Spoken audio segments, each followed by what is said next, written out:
A service of KIBMradio.com, the Internet's home for an all old-time radio.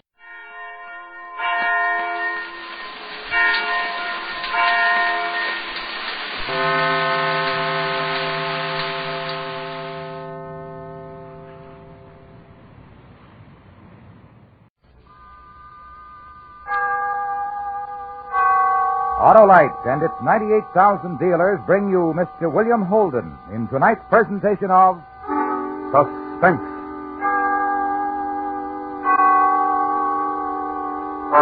Tonight, Autolite presents a true story taken from Captain Walter Carrick's Battle Report Korea. The facts concerning the United States Navy's mine-clearing operations in Wonsan Harbor in October 1951. Needle in the Haystack. Our star, Mr. William Holden.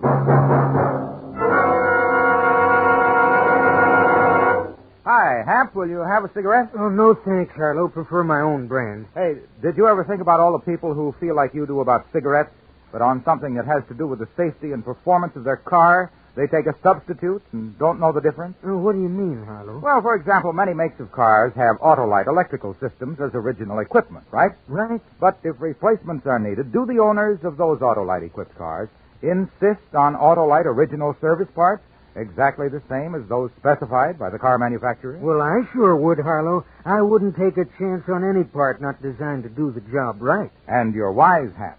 Friends, selecting a cigarette is a matter of taste. But selecting a replacement part for your car's electrical system is a matter of safety and performance. So for safe, smooth, efficient operation, insist on Autolite original service parts for your Autolite-equipped car. They're available at your car dealers or nearest authorized Autolite service station. And remember, from bumper to tail light, you're always right. It is Autolite. And now, Autolite presents transcribed the true story of the United States Navy's actions in Wonsan Harbor in October 1951. Needle in the Haystack, starring Mr. William Holden, hoping once again to keep you in suspense.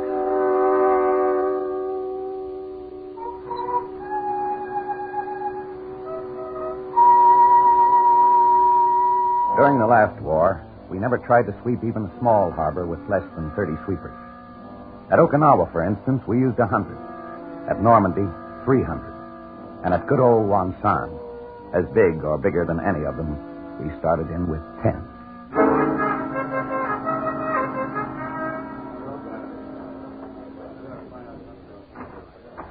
Attention, men. Captain Spofford. Carry on. Smoking lamp lit. Make yourselves comfortable.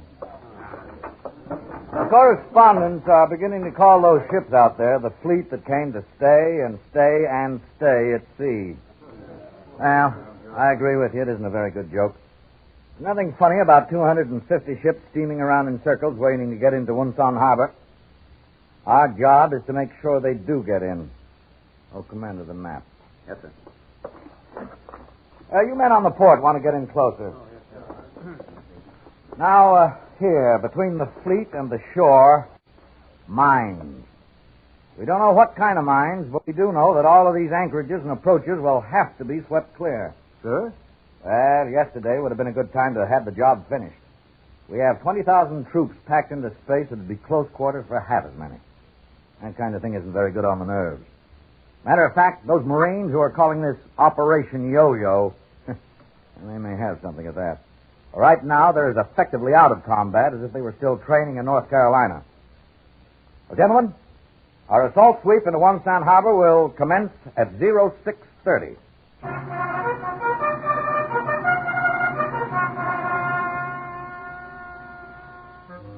And that's the way it started. Assault sweep. Definition? An assault sweep is just a polite, official gobbledygook for busting through a minefield in spite of anything. A few notes here about mines. They're different kinds. A contact mine floats on top of the water and explodes when it touches a ship. And there's another kind that just sits on the bottom and gets triggered by a ship's magnetic field. Magnetic mines. And if you don't like those, try yourself an acoustic mine. Dandy. Detonates from a ship's vibration.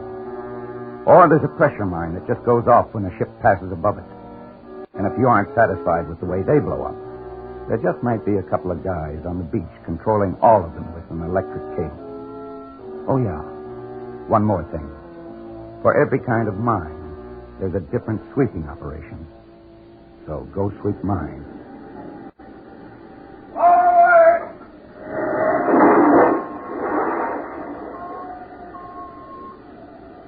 What's the count?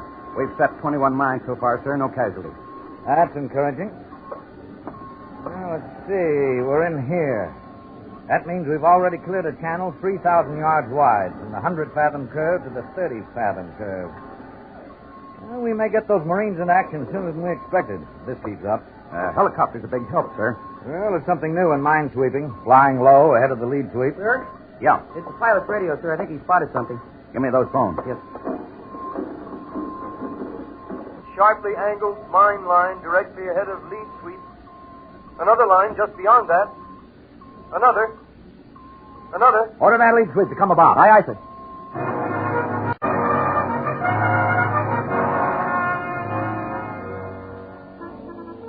The pilot had found 5 mine lines inside the 30-fathom curve. And with only 10 sweepers working, that was a little more than we'd bargained for. We didn't lose any shipping that first day, but we didn't get an inch closer to Wonsan Harbor.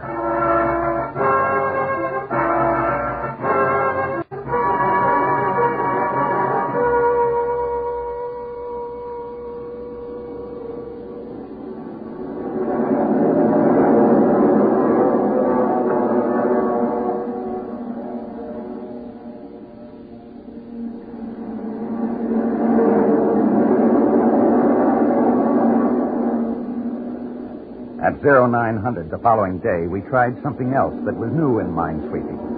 The fly boys spaced off at 600-yard intervals and came roaring in at 1,500 feet, loaded with bombs and rockets. Object? To try and blast a channel for the sweepers. It was quite a sight. A 5-mile column of airplanes dropping their goodies into the water on time signals.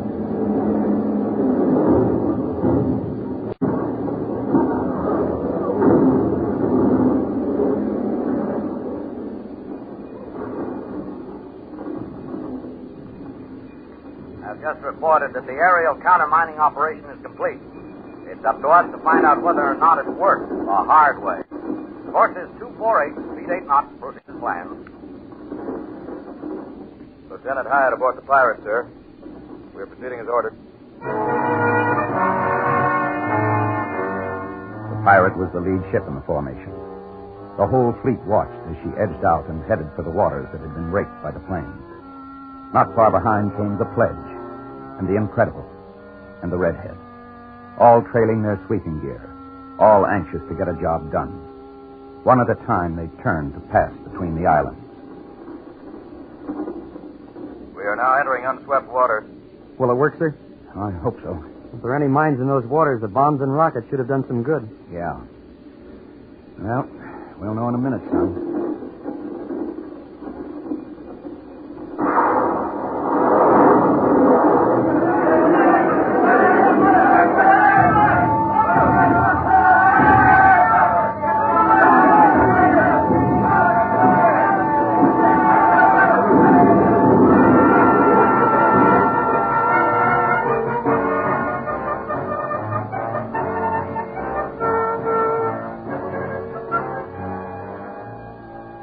We lost the Pirate and the Pledge that day. Aerial countermining had been an experiment. Another good idea that didn't work. Information learned. There's no shortcut to mine sweeping.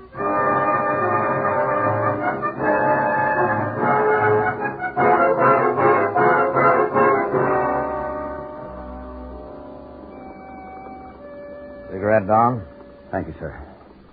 For the last 20 hours, the fleet commander's been asking, can we land as scheduled? Can we land tomorrow? If not tomorrow, when? I know, sir. I can't answer him till I get some answers myself. We know they're influence mines, but we don't know what kind, magnetic, contact, or what. Or how many, or where they're placed. We've got to have this information so we'll know how to sweep. And so I can give the fleet commander an accurate answer. Well, you all set?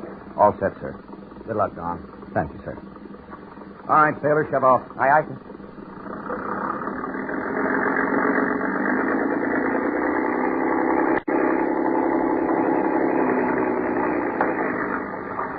Hold the course.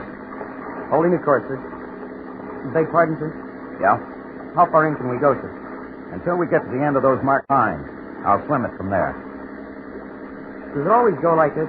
I mean, we've tried about everything to get those ships into the harbor. Nothing seems to work. It's that way sometimes. How long you been in the Navy, son? Well, this is my first time out, but 18 months now. What'd you do before that? High school. Sir, could I ask how long you've been in the Navy? Well, I started out as a seaman. Let's see. 20 years now. Well, that's a good long time, sir. Have you always been looking for things? I mean, minesweepers. 14 years of it. Okay, cut 'em. Aye, sir. When I'm clear, take her back and follow the cane. Yes, sir. Well, so long. Good luck, sir.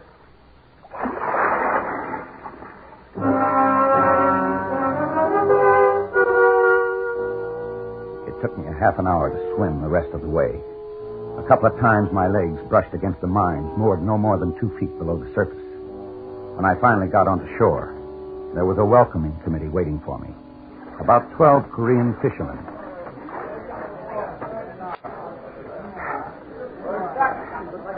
Hi. Hey, you there.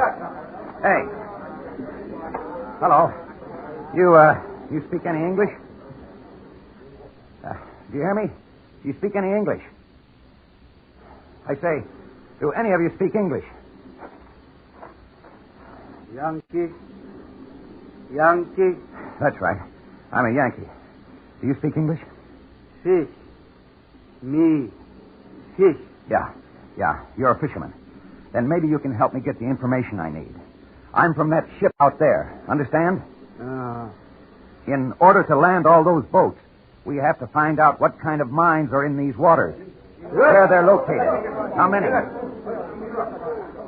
Can you tell me anything about them? Can you tell me who laid them? Do you understand?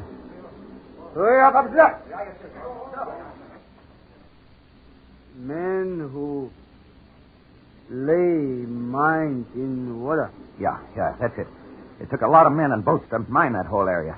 The commies had to have help. Now, who helped them? Sampan man.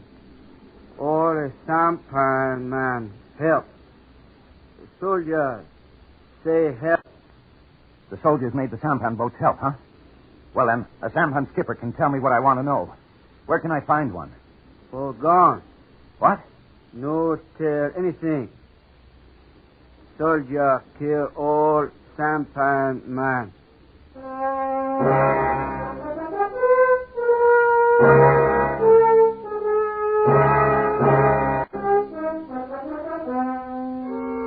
Autolite is bringing you Mr. William Holden in Needle in the Haystack, the true story of the United States Navy's operations in Wonsan Harbor in October 1951.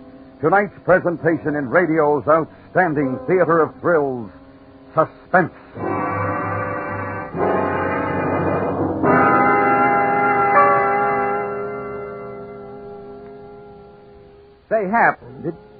Say, Hap, did you ever hear about a person buying cigarettes without asking for a particular brand? Oh, never, Harlow. Well, some of those same folks accept replacement parts for their car's electrical systems without even asking the name. You mean they don't insist on parts exactly like those specified by the car manufacturer, Harlow? Believe it or not, Hap.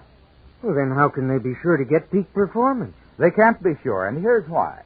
Autolite designs and builds complete electrical systems for many leading makes of our finest cars. And every Autolite unit, like the coil, distributor, generator, and others, is related by Autolite design and manufacturing skill to work perfectly with every other Autolite part. So when a replacement is needed, it should be an Autolite original service part to assure smooth, safe, and economical performance. So know what you get, eh, Harlow? Right, Hap. And in an Autolite-equipped car, it pays to get only Autolite original service parts. See your car dealer or authorized Autolite service station, because from bumper to tail light, you're always right with Autolite. And now, Autolite brings back to our Hollywood soundstage Mr. William Holden in Elliot Lewis's production of Needle in the Haystack, a true report well calculated to keep you in suspense.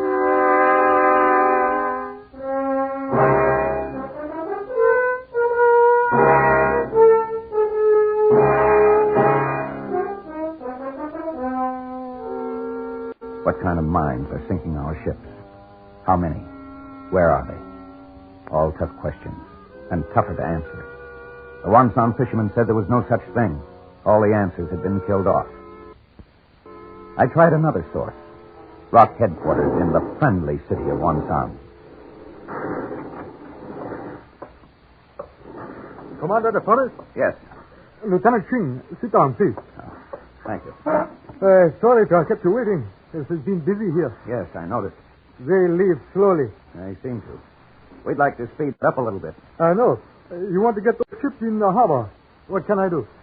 Well, you can find me a sampan boat skipper who knows all about the mine-laying job.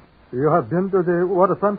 Yes, I have. Then you know that all who helped have been killed or taken away.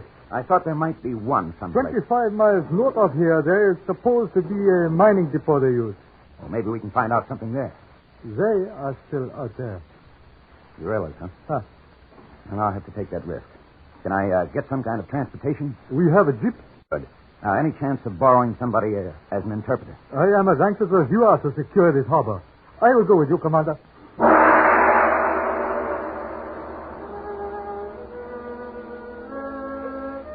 Sting was dog-tired and nervous, and a little trigger happy.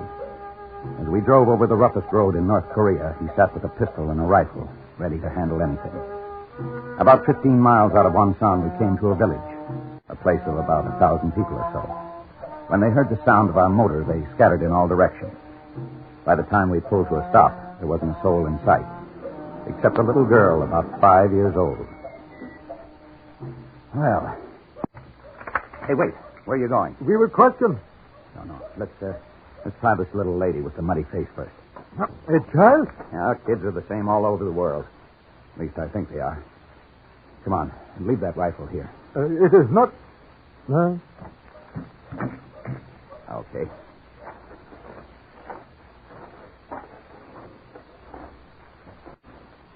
Hello there, honey. What's your name? You asked her, Tim. Chang Gai-tik? I guess she's a little scared. Chang Gai-tik? No, don't ask her anymore. She's as scared of you as she is of me. I have something here for you, honey. Here. Candy for you. Go ahead, take it. Here. For you, honey. Well, at least the candy was a hit. This is no way to handle these people, Commander. What do you want to do, Sing? Start pumping bullets into them? They have no flag above the village. We do not know whether they are friendly or not. We are taking unnecessary chance. We do not like it. Something should happen pretty soon. Over there. Get your hand off that sidearm. Maybe that candy worked.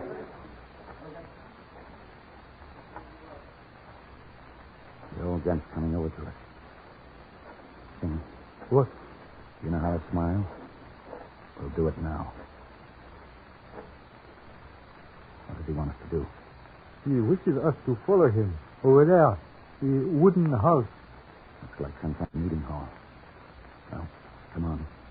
It might not be advisable. Nothing's happened to us yet.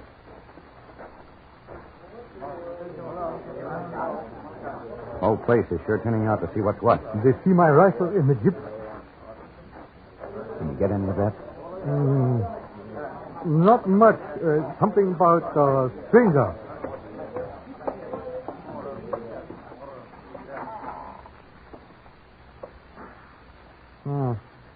No guns or swords on the walls.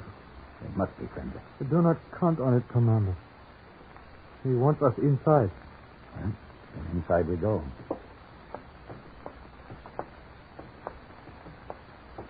Now what? The boss man of the village. Tell him that we've come here. My oldest son joined the Communist Party.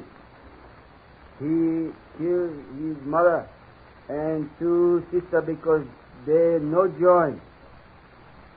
He tried to kill me, but failed. What you want? I'm not here to hurt anyone, sir. I'm a member of the UN forces that have come to North Korea to help restore this country. But before that, I need your help, sir. UN? Yes, United Nations. The war have changed many things. Yesterday, it seemed the communists might win. Today, the UN. Tomorrow, my people know not. We must speak before we decide to help. Whatever is that?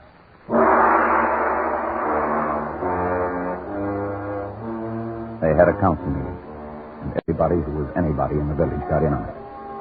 They discussed how we'd come in, why we were there, and what we wanted. And most of all, the candy bar I had given to the little girl. In the end, the candy bar won. The old man with his black robe and white beard said that they would give us any help that we needed.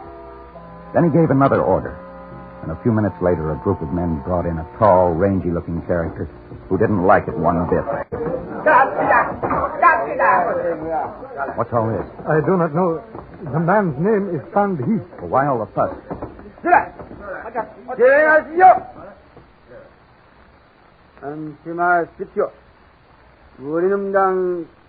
What's about him? He is telling the man he will not be harmed. He is giving him his word.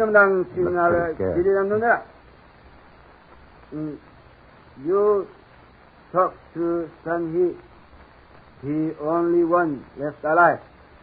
He escaped. Is this Sanhi, sir? Yes. He helped Russian plant mine, make mine. What's that? Sanhi, him, Sampan man.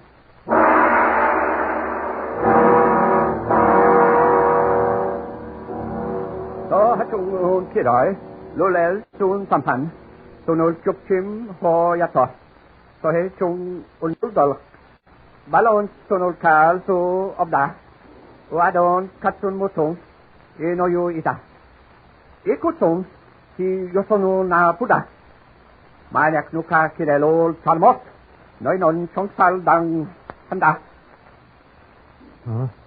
The power junks pulled the sampans loaded with mines. Sometimes the junks laid their mine in a curve. When that happened, the sampan skipper was shot. Ask him how he got away.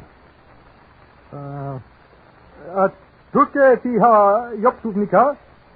No, kasafo. Kut halok. He jumped from his ship and swam ashore. He's quite a boy, isn't he? How many junks did they use? Turke si sampe. Sampe tipe. 32. Does he know how many mines? Hankulke kiroeka almana inisuknika. Hankulke ayakamo. Turkana supnika. He says 3,000. Neka kukot sul amnida. Neka ano akot supnida. He knows where they are. He will show you. Well, good. We'll take you up on that, old boy. Wait till you get your first ride in a helicopter over the harbor. Now for the $64 question, Shane. What kind of mine? Magnetic, contact, or what? Mao Sun Chung, you kiroi itnika. Patong, kiroi imnida. Kasuk? Chakroi? Doesn't he know? Utaksida? Mine is a mine to him. He knew everything else. Mao Sun Chung, you kiroi itnika. Kiroi. Sing, that information's vital. We've got to know what kind so we'll know how to sweep. Cigarette? Cigarette? Yonky cigarette? Well, here, have a smoke, Buster. You were great while you lasted. Donkey. What now? Tell him to wait here. We're going to find that mining depot you were talking about, and we're going to find out what kind of mines they used.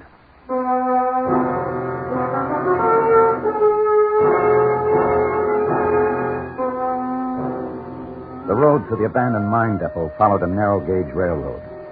All along the way, there were bunkers and barricades indicating that the area had been heavily guarded. Now and then, we passed campsites where communist guerrillas had recently been. Snipers fired at us from both sides of the road, but we didn't make any stops until we got to the abandoned mine depot. When we stopped in front of the thick concrete entrances, I forgot all about the trouble we'd had in getting there and ran for the nearest one.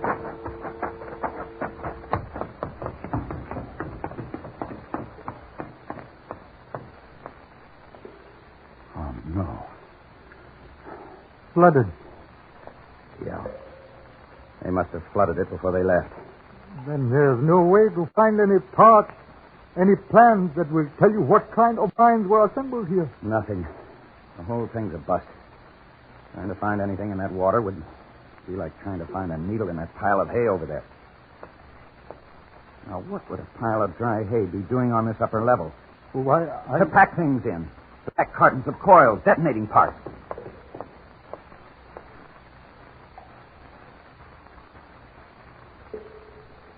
Well, what do you know? Mine? You bet your life. The eye and nose of an 1,800-pound magnetic mine. Magnetic? Yeah. Thing you can tell your friends that we found a needle in a haystack.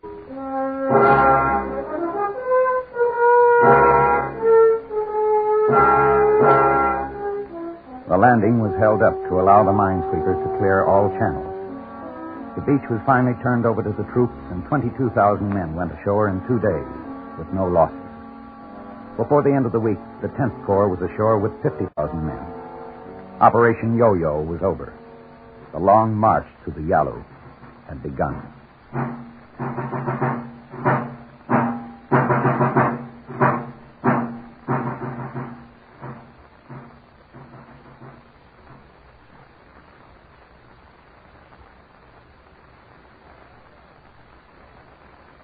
Suspense. Presented by Autolite. Tonight's star, Mr. William Holden. This is Harlow Wilcox speaking for Autolite, the world's largest independent manufacturer of automotive electrical equipment. In 28 plants from coast to coast, Autolite makes over 400 products for cars, trucks, tractors, planes, boats, and industry.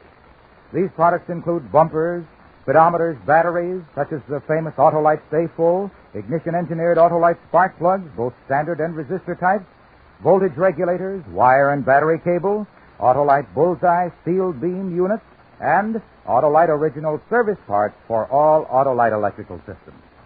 Autolite is proud to serve the greatest names in the industry. So, from bumper to tail light, you're always right with Autolite.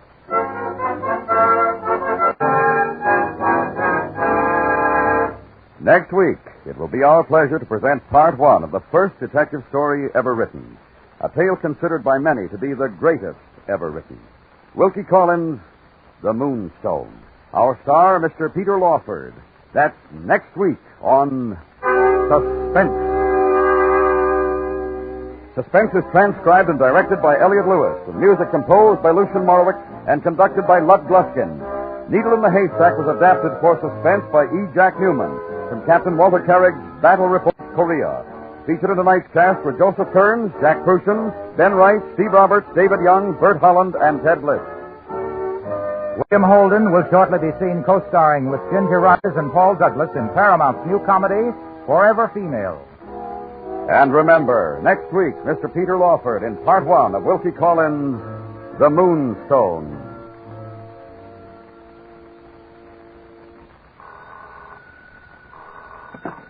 You can buy Autolite original service parts, Autolite standard or resistor type spark plugs, and Autolite Stay Full batteries at your neighborhood Autolite dealers. Switch to Autolite. Good night. This is the CBS Radio Network.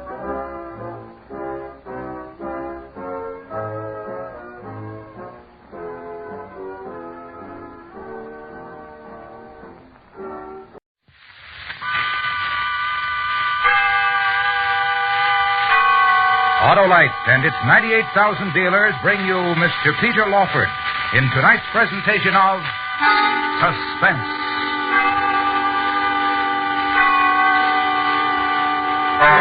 Tonight, Autolite presents part one of the first detective novel ever written. A tale considered by many to be the greatest ever written. Wilkie Collins, The Moonstone. Our star, Mr. Peter Lawford. Last call. Last call. Last call for what, Harlow? Why, last call for that winter car check, Hap. Not much more time to get the oil and grease changed, put in antifreeze. And check those important spark plugs, too. You said it, Johnny Plug Check. The spark plugs are the very heart of a car's ignition system. They've got to be right for quick cold weather starts. So have them checked by your nearest Autolite spark plug dealer. He's an expert on cleaning and adjustment. But suppose those spark plugs are worn out, Harlow? Why, then, Hap, your Autolite spark plug dealer, will heartily and happily suggest a set of world-famous Autolite spark plugs, like the amazing Double Life Resistor spark plug. So get those spark plugs checked tomorrow, and you'll avoid cold weather sorrow. And do it at your Autolite spark plug dealers. To quickly locate him, phone Western Union by number and ask for operator 25. And remember, from bumper to tail light, you're always right with Autolite.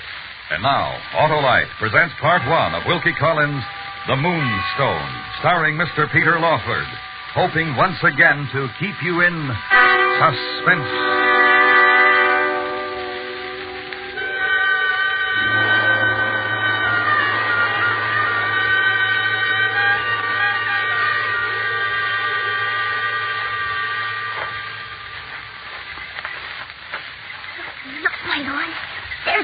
Silence, boy. My eyes behold. Have you chosen a place, my brother? Beneath these trees, my brother. Are we observed? No. Begin it. Boy, look to my eyes. Please, not again. Please don't make me. Look to my eyes. Yes, my Lord. In the name of the Regent of the Night, Lord of the world, whose arms embrace the four corners of earth, your servants, O Lord, dedicated to end the vile sacrilege of unbelievers, dedicated to restore what is rightfully yours. Use this body we offer you. Give us the power of your sight. He is ready, my brother. See the Englishman who has returned from foreign parts. I see him. Is it to this house and no other he will travel today? To this house and no other. And he brings it with him? Yes, he brings it. And as the sun sets, he will enter the house? I can't see. See? Tell us. I can't. The yellowness rises in my chest. I can't see. This is enough, my brother. He will come, and he will bring the Moonstone.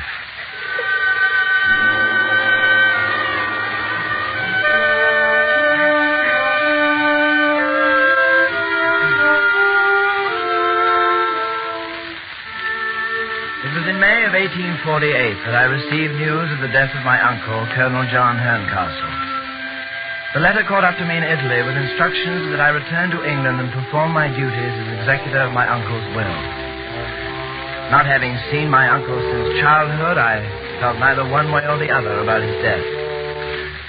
But I remembered the stories. A black sheep with a strong dash of savage. He had fought in India and come home with a vile reputation which had closed the doors of all his relations against him.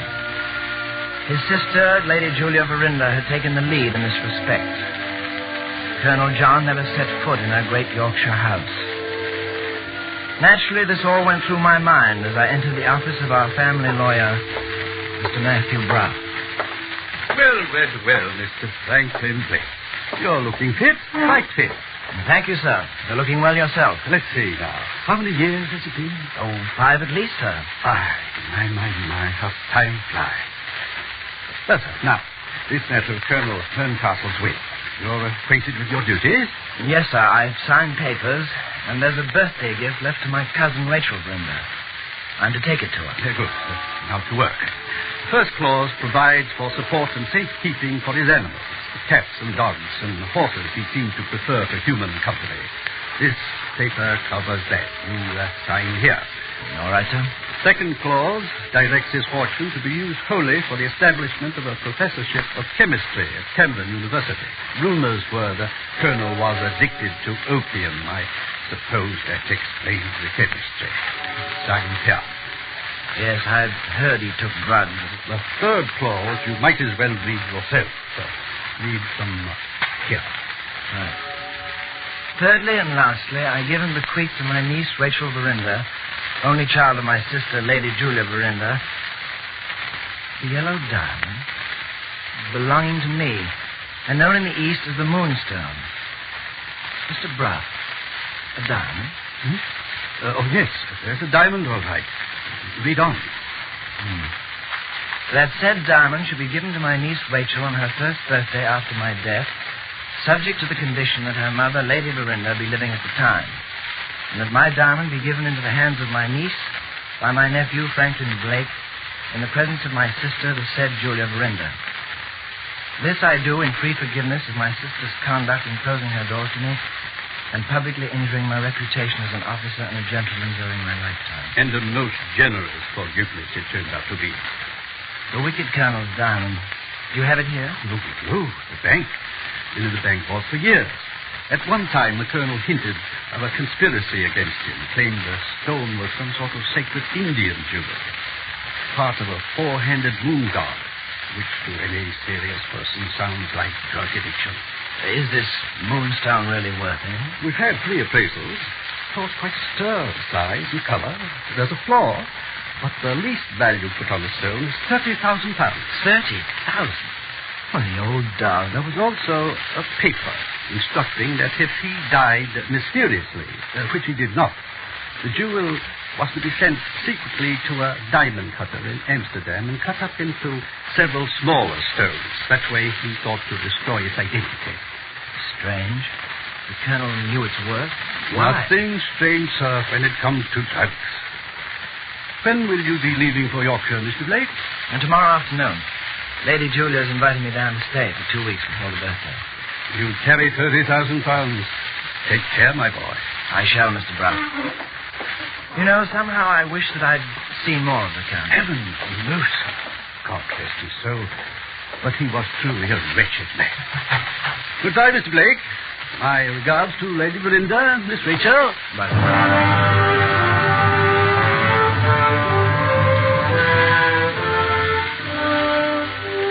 Early the next morning, I went to the bank, presented my authorization, and was led to the strong room. I unlocked the family vault and saw a little wooden box. I slid open the cover and nestled in cotton was the stone. Even in that dim light, there streamed a burst like the harvest moon. It drew my eyes into a yellow deep as unfathomable as the heavens themselves. A strange, eerie feeling began to grip me. Almost hypnotic. I had to force myself to close the lid. I put the box carefully in an inside pocket, left the bank, and plunged into the street crowd, reaching the station just in time.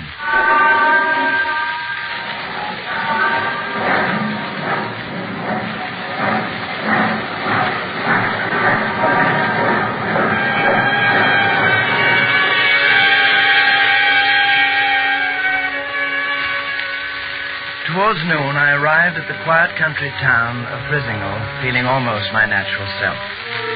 For 2 weeks, the Moonstone was going to be my responsibility, and I prudently decided to place it in the local bank. I then hired a carriage and was driven out to the great Verinda house sitting high on the Yorkshire coast near the sea. The place had practically been a second home in my youth, and I felt a warm, comfortable sense of return. Mr. Franklin, sir. Won't you come in, please? My lady and Miss Rachel are out, sir. We weren't expecting you till this evening. I had a sudden change in plans. I hope it's no bother. Oh, no bother, sir. Only my father, he was so looking forward to meeting you at the station. Your father? Bettridge, sir, the family steward. Oh, good old Bettridge, of course. So you're his daughter. Well, you were just a bet. Where is he? Down the beach walk, sir. The place they call Shivering Sand. He went to fetch one of the maids for lunch. That ugly place? I'll surprise him. Oh, Mr. Franklin. Pardon, sir, but do you know any traveling jugglers? What? Indian jugglers, sir. They came to the house to show us their tricks. I overheard them talking about a gentleman from foreign parts coming here, and you're just back from the continent. His father drove them off because he thought they had snakes. No, I don't know any jugglers. Excuse me, sir. Father said it was silly.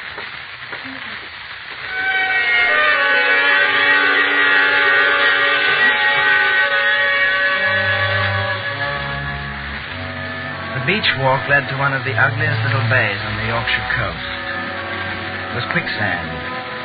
At the turn of the tide, the whole face shivered and trembled in a most gruesome manner.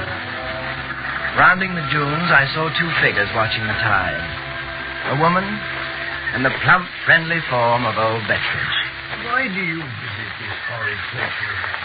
I'm drawn to it, Mr. Betteridge. Something draws me. Fanny, the way it shivers. Betteridge! What? Who is it?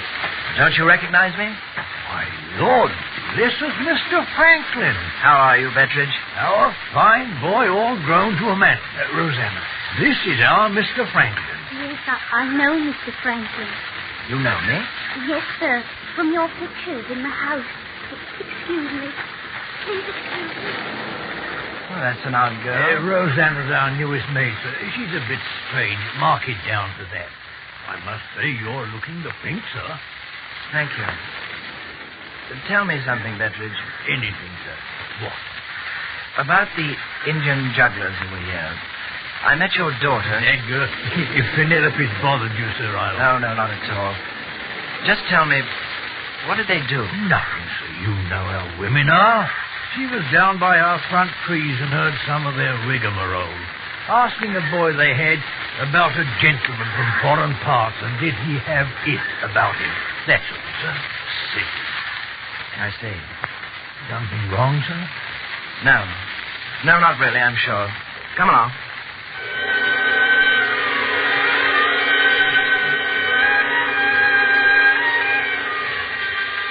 Perhaps it was silly. A conjure trick. But I felt rather clever for having put the diamond back in a bank. Still, it had to be coincidence, and reaching the house, I resolved to keep my imaginings to myself. Lady Julia and Rachel weren't expected home till sundown, so I went to my room to unpack. I lay down on the bed to rest, and I must have dozed off, but when I opened my eyes, it was dark. Who's there? It's me, sir. Rosanna. What are you doing? Just coming to wake you, sir. It's near dinner. Good Lord, I haven't even unpacked. Oh, I did it while you slept, sir. The dinner bell. Last. I haven't got time to change. How do I look? Oh, ever so elegant, Mr. Franklin. Thank you, Rosanna.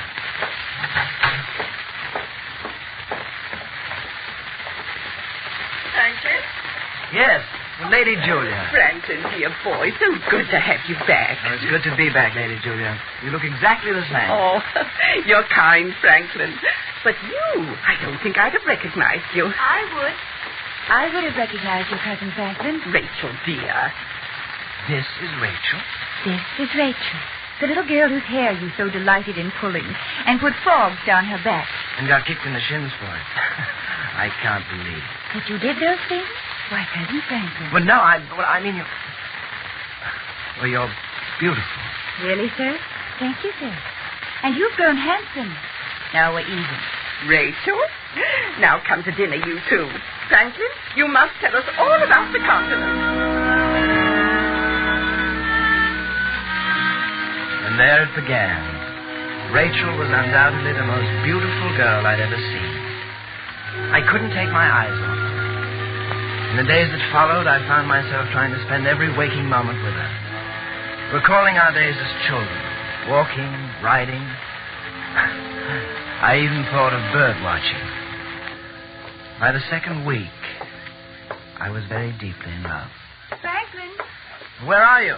In here, my sitting room. Well, what on earth is... I'm painting. This door needed doing, so I'm doing it. I know, but cupids and birds... There. All done. Now don't smudge it. It's wet. This one's supposed to be you. What do you think? Well, it's not quite my nose. Who's this fancy one here? Oh, that's Godfrey Ablewhite. Cousin Godfrey. Don't you remember him? Dashing Godfrey. Oh, yes. The ladies' man. Works with women's committees or something, doesn't he? He'll be here for the party tonight. All the Ablewhites. Party? Franklin, today's my birthday. Oh, good Lord, Rachel. Stupid. Happy birthday. Thank you, sir. I'm dying to know what it is. What? Oh, the Black Sheep Colonel's gift. Mother said it wouldn't be anything nice. Will you did bring it. Yes. Rachel, what time is it? Almost 4. I've got to do something. There's just time.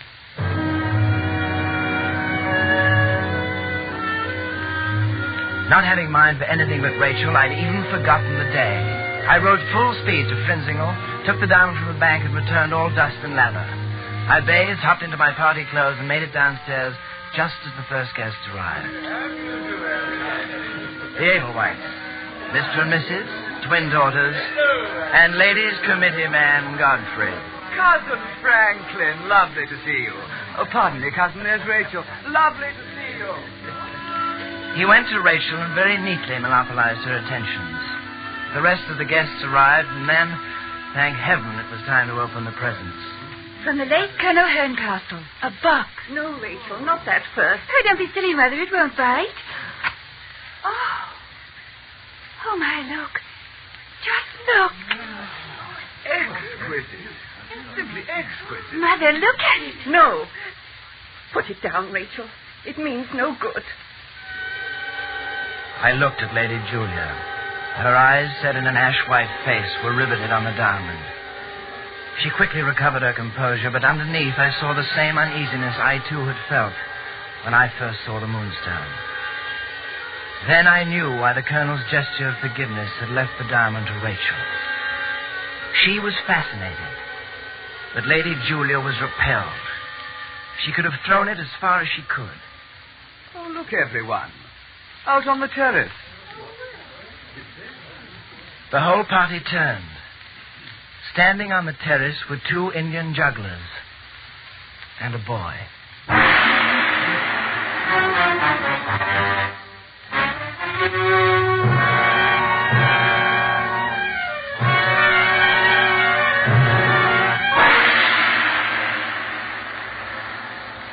Autolite is bringing you Mr. Peter Lawford in Wilkie Collins' The Moonstone, tonight's presentation in radio's outstanding theater of thrills, Suspense.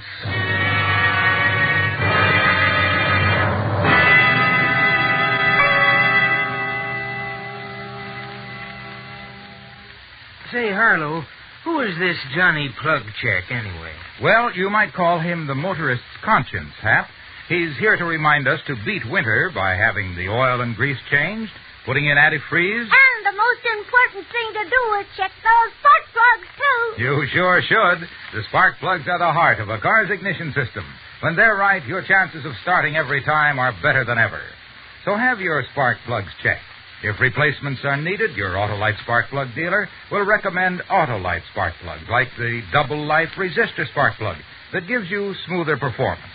And the Resistor spark plug is only one of a complete line of Autolite spark plugs, ignition engineered for every use. So before winter hits hard, Check those important spark plugs. Don't delay. You should have done it yesterday. just see your Autolite spark plug dealer, because from bumper to tail light, you're always right with Autolite.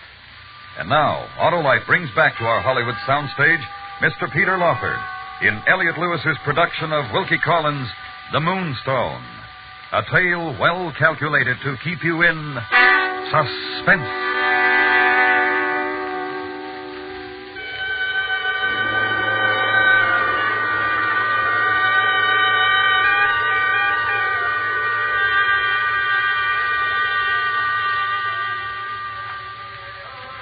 As if from nowhere, the Indians appeared on the terrace. The party streamed out to watch them. They were doing some ridiculously simple tricks and not doing them too well. Rachel was standing quite near them. I went to her quickly. Where on earth did they come from? Rachel, where's the diamond? Right here in my hand, see? Don't hold it up like that. Well, they've stopped. Is that all? All right, you fellows. Here's money. Now be off with you. Thank you, sir. Many thanks, sir. Well, really, there wasn't very much to it, was there? They picked up the money, not at all eagerly, and went off down the drive. There was only one thing to draw from it. What the Colonel believed of the Moonstone was true. It was not forgiveness, but his vengeance. And I had been the instrument to put it in Rachel's hands.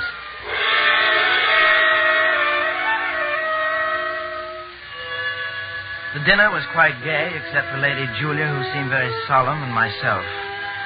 The talk turned around the diamond, Cousin Godfrey leading the abominable joke. After all, it's only carbon, you know. Just carbon. We should heat it over a fire, Miss Rachel. Expose it to a current of air and, poof, no more anxiety about its safekeeping. Not funny, Mr. Blake? No, Dr. Candy, it didn't strike me.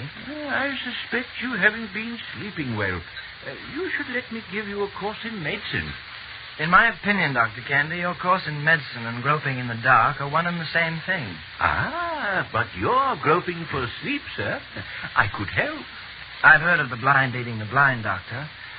Now I know what it means. No, really, sir. Gentlemen, If I may say. ladies, please. Shall we continue in the drawing room? Betsy, brandy and soda for the gentlemen.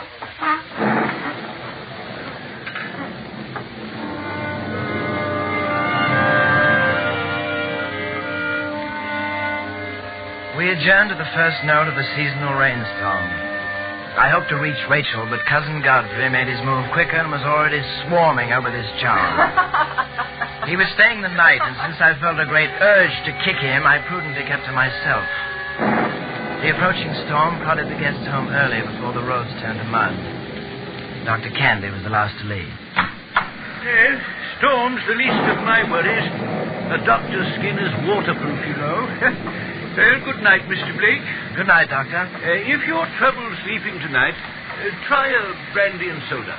Good night. Good night. Good night. Well, that's that. I think I'll bid you all good night myself. No, not yet, Rachel. Oh, no, not yet. Rachel, where are you going to keep the diamond? The cabinet in my sitting room. My dear, but it has no lock on it. Mother, is this a hotel?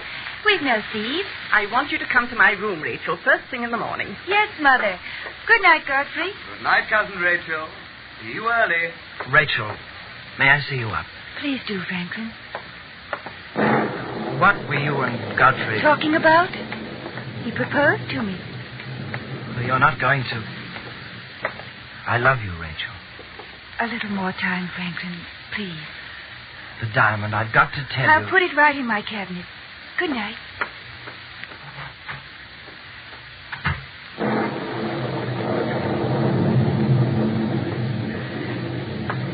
Everything all right, sir?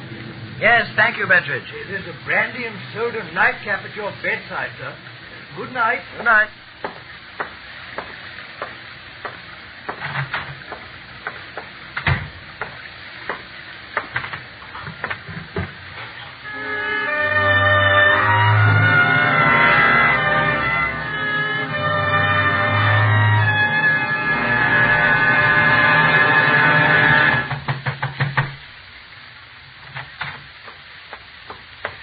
Mr. Franklin, wake up, sir. Please wake up. What? Bettridge, morning already? Yes, sir. Something terrible's happened, sir. Rachel. She's all right. The diamond, it's gone. Get my robe. Thanks. Come on. How did they break in, Bettridge? Who, sir? Those blasted jugglers, of course. I've been all over the house, sir. It's still locked up tight. Don't worry, Cousin, please. Rachel, you're supposed to talk. No, I don't want to talk. I won't. Lady Julia, how is Rachel? Is she... How else? She's upset, Cousin. She won't talk about it, Franklin, even to me. I'll go for the police. Bettridge, saddle a horse. The fastest you've got. I dashed to my room, dressed quickly, and got outside just as Bettridge arrived with a horse. I rode full gallop, furious with myself for not having spoken up about the engines. I was only thankful they hadn't touched Rachel. Reaching the police at Trinsigal, I rushed in and received the shock of my life.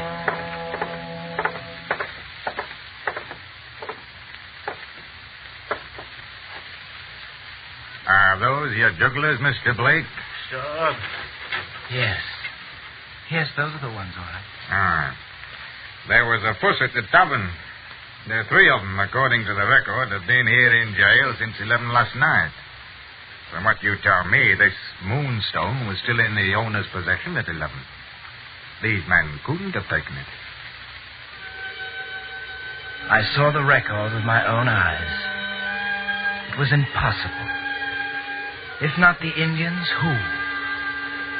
Almost a year was to pass before the discovery of the truth.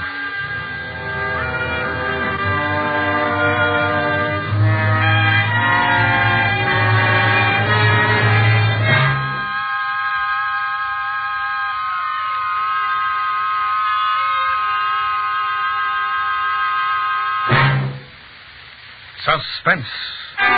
Presented by Autolite. Tonight's star, Mr. Peter Lawford, in part one of Wilkie Collins' The Moonstone.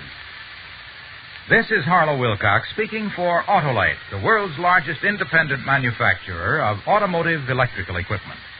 In 28 plants from coast to coast, Autolite makes over 400 products for cars, trucks, tractors, planes, boats, and industry. These products include bumpers, die castings, and batteries, such as the famous Autolite Stay Full, ignition-engineered Autolite spark plugs, both standard and resistor types, voltage regulators, wire and battery cable, Autolite Bullseye sealed beam units, and Autolite original service parts for all Autolite electrical systems. Autolite is proud to serve the greatest names in the industry. So, from bumper to tail light, you're always right with Autolite.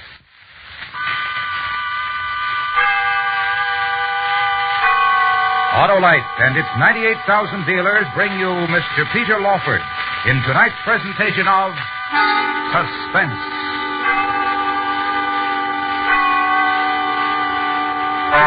Tonight, Autolite presents part one of the first detective novel ever written, a tale considered by many to be the greatest ever written. Wilkie Collins, The Moonstone. Our star, Mr. Peter Lawford. Last call. Last call. Last call for what, Harlow? Why, last call for that winter car check, Hap. Not much more time to get the oil and grease changed, put in antifreeze. And check those important spark plugs, too. You said it, Johnny Plug Check. The spark plugs are the very heart of a car's ignition system. They've got to be right for quick cold weather starts. So have them checked by your nearest Autolite spark plug dealer. He's an expert on cleaning and adjustment. But suppose those spark plugs are worn out, Harlow. Why then, Hap, your Autolite spark plug dealer will heartily and happily suggest a set of world-famous Autolite spark plugs, like the amazing double life resistor spark plugs. So get those spark plugs checked tomorrow, and you'll avoid cold weather. The Moonstone.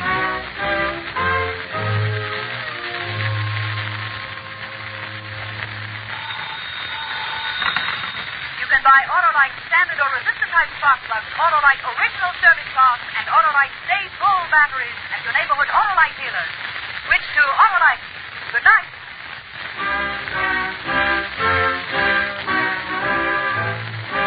This is the CBS Radio Network.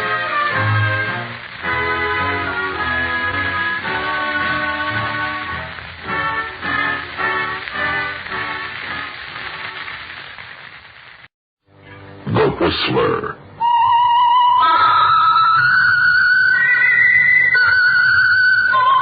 Presented by the United States Air Forces in Europe.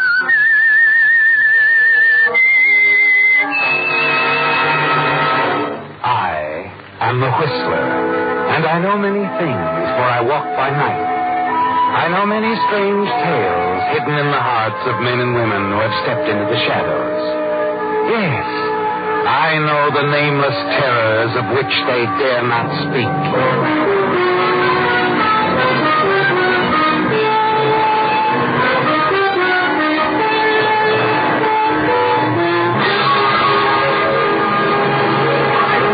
And now, the Whistler's strange story. Death Claim. The cantina in Panama City was crowded, laugh-filled. And the two men in the corner booth were contributing their share to both the laughter and the conversation. They were an interesting pair. The older, stouter man looking very much like a retired business executive on a spree. The younger, leaner one easily attracting the eyes of the few female patrons in the establishment. His name was Vic Adams. And at the moment, he owned little else in the world but his name. His companion, however, gave the impression of a man used to having money and equally used to spending it. He's a source of wonder to you, isn't he, Vic? This kidding, plump little gent, and has been for the past week.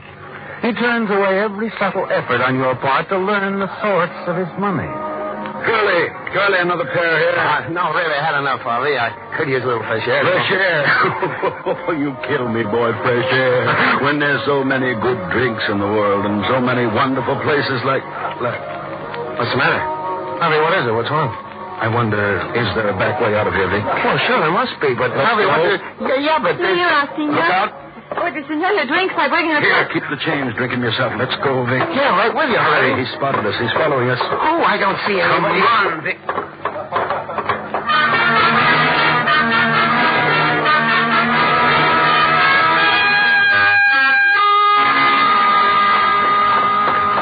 This way, Harvey, down the alley. Wait, Vic. Somebody's coming, all right. Yeah. Oh, what's it all about, Harvey? You go on, see if the way is clear to the street. I'll catch up in a minute. Sure you can handle it. Go on, Vic. Okay.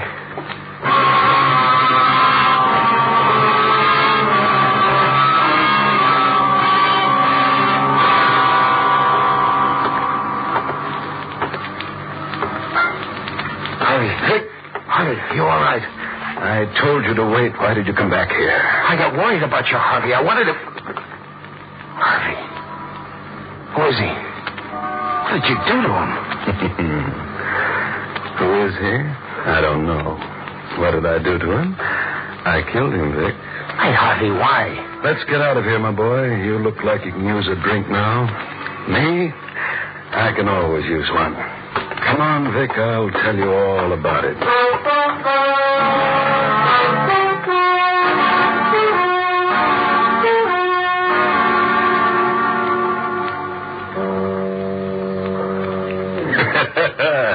Quiet spot, huh? Just foghorns and a bartender that hates the world. You were going to explain, Harvey. Oh, yeah, so I was. Well, it's quite a story, Vic. Quite a story. I'm listening. That man recognized me, Vic. Look, I don't follow you. I mean, he knew he was looking at Harry Crane, a man who's been dead nearly 7 years. Look, Harvey. Harry Crane. Harvey Wilson is just something I dreamed of. Oh. Care to go on? Well, sure, Vic. Let's have it all, Harvey. Or should I say, Harry? Harry? You see, Victor, almost 7 years ago, there was a plane crash, Central America. Everybody lost or presumed to be killed. Among them, a businessman from San Francisco who had a lot of his firm's money on him. You? Me, Harry Crane. So, you're a fugitive? Actually, yes. Legally, no. You see, another employee had been dipping into the till rather lightly and had absconded. That's why this businessman, who was presumed to be killed in the plane crash, decided to dip in rather heavily. You mean no one even connected you with the embezzlement? No one. So, while I decided it was wise to stay away from the States, I'm not what is legally known as a fugitive from justice. I guess you don't find me so amusing now, eh, Victor?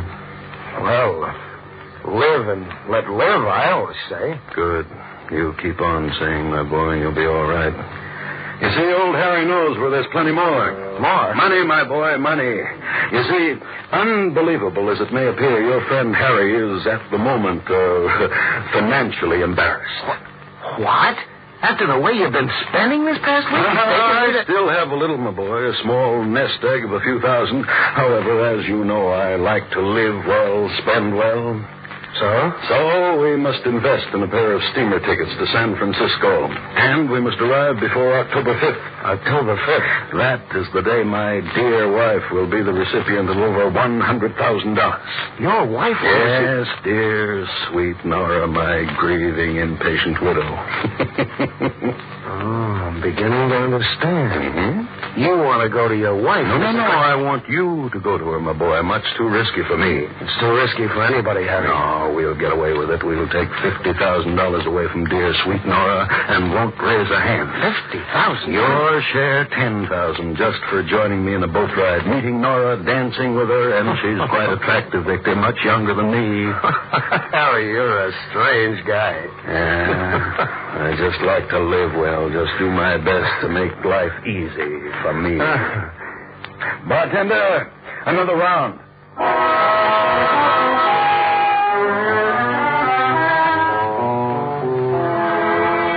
2 days years later, the two of you are on a freighter bound for San Francisco. On an evening only 1 week later, with Harvey waiting for you in a small Oakland hotel, you stand in a corridor of a fashionable San Francisco apartment house and press the buzzer of a door marked Nora Crane.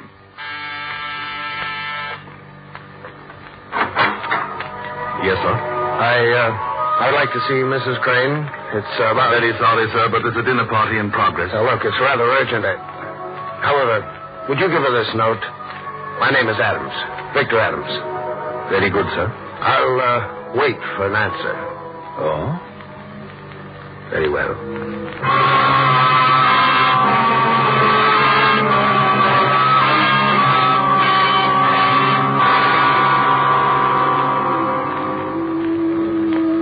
Mr. Adams? That's right. You can come in. I'm Nora Crane. Well, I don't want to... We can talk on the terrace. I had to excuse myself from my guests. This way. Now, what's this all about? Where did you get this note? Who wrote it? Who wrote it? Oh, come on now, Mrs. Crane. It could be a forgery. And this cigarette could be a cigar, too, only it isn't. Mrs. Crane, I won't keep you from your guests. I'm the last guy in the world that wants anybody to think something's wrong. You're saying that Harry is alive? That he's in San Francisco? I only said he was alive. You know, you don't seem very pleased about it. Frankly, I'm not. Because of the insurance money? Not entirely. Harry Crane is no good. He laughs a lot. He doesn't make me laugh, Mr. Adams.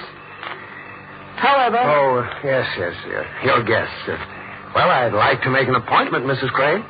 For 2 o'clock tomorrow afternoon. To see Harry? To hear his voice. I want you to be sure. Because of a business proposition that I have in mind. Business proposition? Mr. Adams, you might as well know. Without the insurance money, I'm in no position Mrs. Crane, I'm talking about the insurance money. You're going to get it. Over $100,000. I don't understand. Oh, you will. But first, I want you to talk to Harry. Then we'll talk. Just Nora and Vic. Tomorrow at 2? Tomorrow at 2.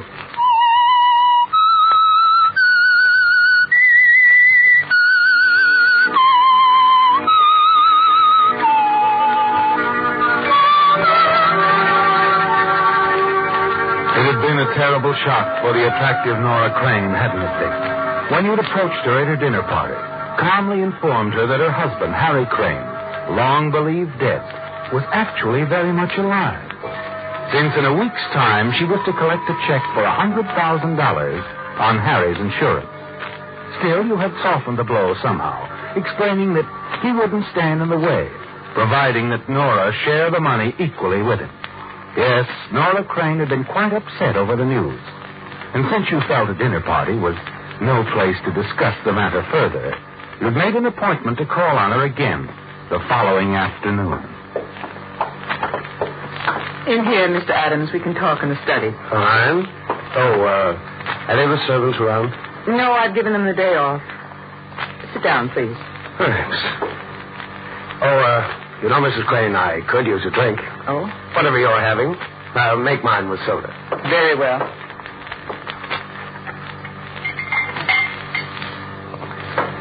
Your drink. Thanks. Now, Mr. Adams. Shall we get to the point? Sure. You've had time to think over our little business proposition? Yes, and I can hardly afford to turn it down, can I? Of course, I'll have to have proof that Harry is still alive. Oh, you'll get proof. You'll take me to him? That won't be necessary. What if I should insist? And what if he's still in Central America? Oh, there are planes. Is he in Central America? He might be. Oh, why all the mystery? Just playing it safe, that's all. What do you mean? Just that Harry is worth more to you dead than alive. I see now. Don't bother to get up. I'll answer it. Oh? You're expecting a phone call? That's right. At 2 o'clock. Not Harry? Mm-hmm. Harry. Right on time. He was never so punctual. He was never so broke. Hello. Hello, Vic. Harry, how's it going? Yes, operator. This is Vic Adams. Operator, what are you talking about? Oh, I get it. Trying to make it sound like a long-distance call, is it? All right, operator. Smart boy, Vic. You don't miss a trick. Let me talk to the little lady now, will you? Nora. Where are you? Hello. Hello, doll. How's my girl? Harry. Guess you were sort of surprised to learn I was still among the living, eh? That's putting it mildly. How are you, doll? You miss me? Of course, darling. Missed you, too. Really? Did you? I'd love to see you again, Harry. Where are you? I'll take the phone. No, wait, please. Sorry. The lady is convinced, Harry. Be seeing you. Well, Nora, is the deal on? It's on. Good. Well, there's nothing more we can do now except wait until the insurance company pays off. That's next Wednesday, isn't it? Next Wednesday. Mm-hmm. All that time on my hands and absolutely nothing to do. Or perhaps you have a suggestion? I might. Mr. Adams, I really would like to see Harry. Why? Don't tell me the flames still burn. Well, after all, he is my husband. Well, maybe I can arrange it. I'll think about it. In the meantime, how about dinner tonight? I have an engagement. Engagements can be broken. That's right. Well? I'll see what I can do about it, Mr. Adams.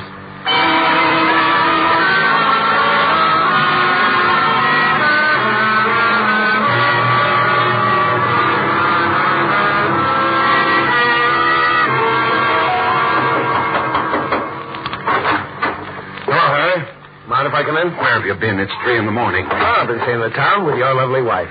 Had cocktails downtown, dinner at a cozy little spot in North Beach, and then we went for a drive. Oh, charming girl, Nora. Charming. And still as attractive as ever, apparently. Is the deal set? It's set. Good. Sit down. Fix yourself a drink. Now, if you don't mind, Harry, I'll go on to my room and turn in. Okay. Look, Vic. Yeah? Tomorrow I want you to rent a car. We'll take a ride out of town, get a real nice meal somewhere, have a few laughs. I'm sick of staying cooped up in this hotel room. No, it's too risky, Harry. Someone might recognize you.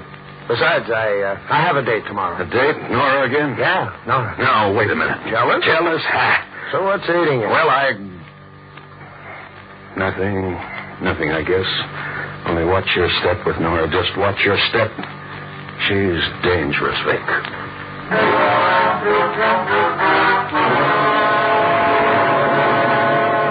You've met women like Nora before, haven't you, Vic? Dangerous, yes. But none quite as charming and attractive as she is. And you find her company exciting, don't you? In the days that follow, you spend more and more time together. The races, dining at the fashionable hotels, dancing at the smart clubs. You know something, Vic? You lied to me. That's so, Nora? You told me you weren't a good dancer. Well, maybe I should have said just rusty, huh? You didn't spend all your time in the jungles of Central America. No? Most of the time I was aboard one freighter or another. I couldn't very well dance with the captain. When did you meet Harry? A few months ago. He saved my life. He pulled me out of Panama Bay. Oh? I was on a small fishing boat at the time. His yacht rammed us. Yacht? My. But then Harry always liked to live in style. I suppose he owned a villa, too. That's right. Beautiful place. Too bad he had to give it up. The yacht, too. He's really broke. Harry, you wouldn't have heard from him otherwise. But you know, I'm glad it turned out this way. For I wouldn't have met you. I'm glad it turned out this way, too, Vic. Makes me sort of expensive, though, doesn't it? Maybe. But maybe I think it's worth it.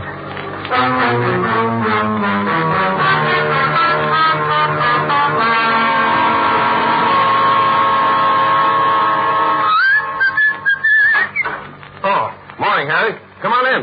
Going out again? Yeah, got a lunch date. Oh, hey, what suit will I wear, Harry? Blue or gray? Blue. Nora likes blue. Look, you've been seeing a lot of her lately. That's right. I've booked up all her spare time.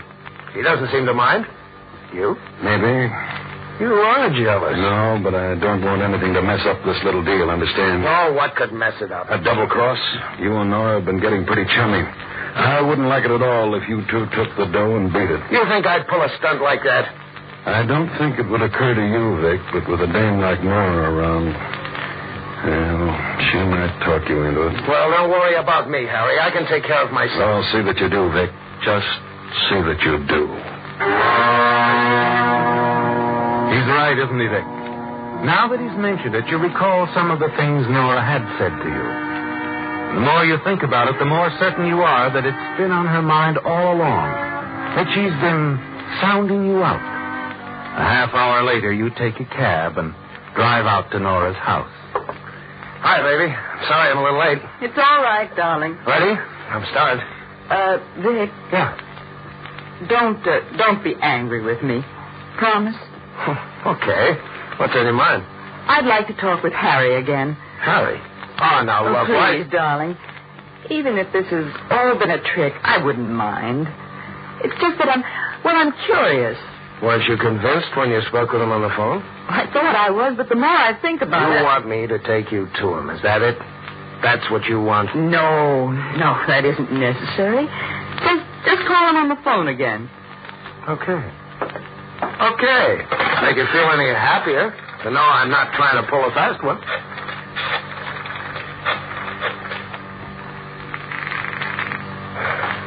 Clay Street Hotel. Let me talk to Harry Wilson, please. Harvey Wilson? Just a sec. Hello? Yeah. He ain't here no more. What? Checked out about 15 minutes ago. Don't know where he went. What's the matter, Vic? Harry's not in right now. You mean he's checked out, hasn't he, Vic? And you don't know where he is? Wait a minute. How did you know? You knew all along. You've been handing me this routine just for laughs. That's right, darling. Just for laughs. Suddenly you realize what's happened, Vic. Yes, Nora has found Harry somehow, and they've teamed up. You stand there staring at Nora, laughing at you. And then quickly she steps to the desk and takes a gun out of the drawer. You really took me for a ride, sweetheart. I guess Harry was right. You are dangerous. Is that what he said about me, darling? Yeah, that's what he said. Here. Take the gun. What? I said take the gun. Now, wait a minute. Vic, I know what you're thinking, but you're wrong. I didn't try to find Harry. He called me on the phone. He called you? Yes. He wants me to make a deal with him, leave you out of it. I guess he doesn't trust you. I see. I told him it was all right with me and suggested he leave the hotel right away. I promised to see him tonight, to talk things over. Where? I sent him to a small motel down the peninsula. A nice, quiet little spot, Vic. I had a very special reason. What do you mean? You're going to take this gun, darling, and go down to see Harry tonight. And you're going to kill him. Me? Kill Harry? You've got to. Tomorrow I'll get the check from the insurance company. And we won't have to share it with anyone. $100,000, Vic. Ours. You'll do it, darling.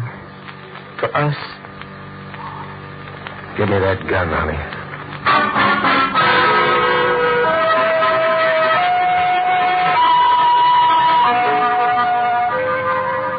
Nora's plan was simple, wasn't it, Vic? Yes, you had only to kill Harry Crane. Then you and his wife, Nora, could share the insurance money. That's the way she'd planned it all along. She believes you're going through with it. But after leaving her that afternoon, you had thought the matter over very carefully, had finally decided on another course of action. That night, you slip into Harry's room at the quiet little motel and find him stretched out on a bed. Harry? Yeah, I'm awake. Been expecting you, Vic. Now, listen, Harry, I've got to tell you something. Too late, sucker. You walked into a trap. Turn around and get a big surprise. Oh, Nora. Hello, darling. Careful. I won't hesitate to pull the trigger. You get the picture, Vic. A triple cross. She makes a deal with you, one with me, then gets us down here to kill us both. That's Nora. I told you she could talk you into anything. But she didn't, Harry. You see, I didn't come down here to kill you. Then why did you come, darling? To let Harry know I told the insurance company about him this afternoon. What? Yes, Harry, I did. After I saw Nora this afternoon, I suddenly woke up, decided to stay on the right side of the fence and save your life at the same time. That makes us even. You're lying. No, I'm not. I even brought an insurance investigator along with me. Drop the gun, Mrs. Crane. Drop it. Sorry, sweetheart. I would have done almost anything for you. Anything except kill Harry or anyone else. The Whistler. Listen next week when once again the United States Air Forces in Europe present The Whistler.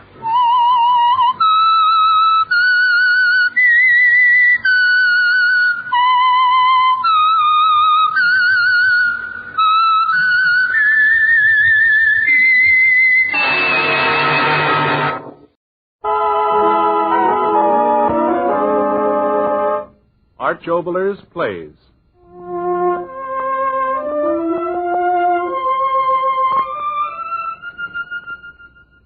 A Story in the Night.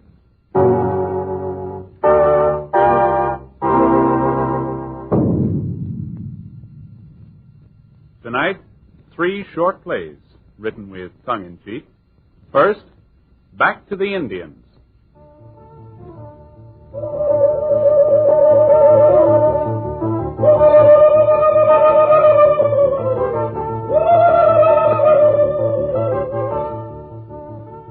I had a dream last night. I dreamt I met an Indian, an American Indian. He was dressed as Indians used to dress a very long time ago. Breechcloth, with feather headdress, and ferocious war paint. And he was angry. Oh, very angry. He waved a blood-stained tomahawk at me and said, "You, white man, you cheat me." I was flabbergasted. I said, I cheated you? I've never even seen you before. Cheat my brothers. 100 moon ago. Cheat my brothers. Take away hunting ground. I said, no, that wasn't I. I never took your land away. The pioneers, yes, the pioneers. They did it, not I. He didn't say anything for a moment. Then he lifted his tomahawk high and started to come closer. He said, "I kill you."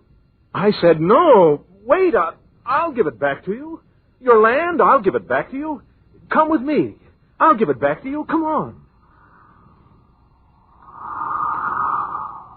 And then, in a moment, I wouldn't fool you, we were there. Yes, right there at the land. I said, "Here, you see, Indian? There's your land. Your land and better than it was, see? Better."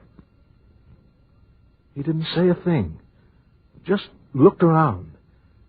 And then a man was there, a very well-fed, well-dressed man, with 100 checkbooks in one hand and 100 gilt-edged bonds in the other.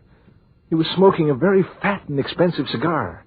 He didn't even seem to see us, me or the Indian, just sort of stared right through us. And he was talking. Yeah, talking to no one and everyone. The way I look at it is like this. No man's got an excuse to be out of a job. No, sir. Take 'em all off relief, I say. Make 'em go out and dig up a living. That's what I did 40 years ago. What do you mean times have changed? Why, when I went out in that timber country, I didn't have a dime in my pocket. Waded right in, dollar here, dollar there. Bought up some land, cut down the timber. Bought up some more, cut down the timber. Hey, what's that you say? So now it's all cut down. Well, who's talking about that? That's not the point. I am saying that a man that wants a job can always get a job. Where? Well, plenty of jobs. Just pitch in, look around. Yeah, smart fella can always make a dollar. What if you're not smart? Well, that's not the point. Nobody's to blame but you if you're out of work. But the plant went out of business. Well, so what? Go someplace else. Where? Well, that's not the point. The point is, nobody's got a right to be out of work. Take 'em off relief, I say. Let 'em dig up their own living. That's what I did. And then the man was gone. Just the Indian and I left. And I said, "Look, Indian, your land. I tell you, it's better than it was, your land." He didn't answer, just stared. And then a woman, a handsome woman, dressed like Park Avenue, no doubt about it. She was there. And she didn't seem to see us either. Just stood there, talking to herself. Oh, I really don't know why you talk and write about such people and such things. Really, I don't. There's trouble enough in the world without looking for it. Well, I mean, with all the sort of things that are going on, why talk about things like that? I haven't looked at a newspaper in a year. Why bother? It's all the same. People in trouble. Well, what's that to me? People are going to starve. Well, let them do it quietly. Why talk about it? The poor we always have with us. So let them go their way. Why should we bother ourselves? Not the sort of people worth bothering about anyway. Looking at them makes one feel so, well, disagreeable. And I don't like to feel disagreeable. I just don't like it. So I say, well, why talk and write about such people and such things? See no evil, hear no evil, speak no evil. That's the way to get along. Just say everything's going to be all right, and it'll be all right. I don't know why you talk and write about such people and such things. Then she was gone, and the Indian and I were alone again. He looked at me, and I said, "Don't look at me like that. It's your land, yours." No answer. And then another voice, another man talking, and not seeing us, just talking to himself. Why shouldn't I make the money? I'm asking you, why shouldn't I make the money? I don't, someone else will do it. That's the way I look at it. So, all right, they turn the stuff into bombs and bullets. So what? People have been killing each other off since time began. So what's that got to do with me? I don't sell it to them, someone else will. Ethics? What the devil does that mean? Money in the bank, that means something, believe me. Use the stuff for killing women and kids? Stop talking like a radical. Use your head. Now's the time to make the... Why shouldn't I make the money, I'm asking you? Why shouldn't I make the money? And then enough. I said, "Indian, listen. You wanted your land. Well, I can't give it back to you. There's houses on it and factories that make good things, and schools for the children to learn how to live better, and football stadiums, baseball parks, and hospitals. I can't give the land back to you. Can't we compromise?" Huh? I mean, instead of the land, I'll give you some of the people. Yeah, the people. You just saw 3 of them. I'll give you some of the people. For a moment, he didn't answer. And then, in my dream, you know what that Indian said to me?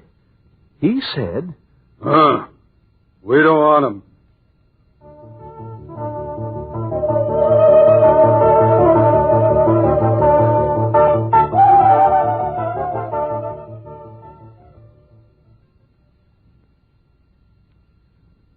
And now the second of 3 satirical plays. Its title, The Day the Sun Exploded.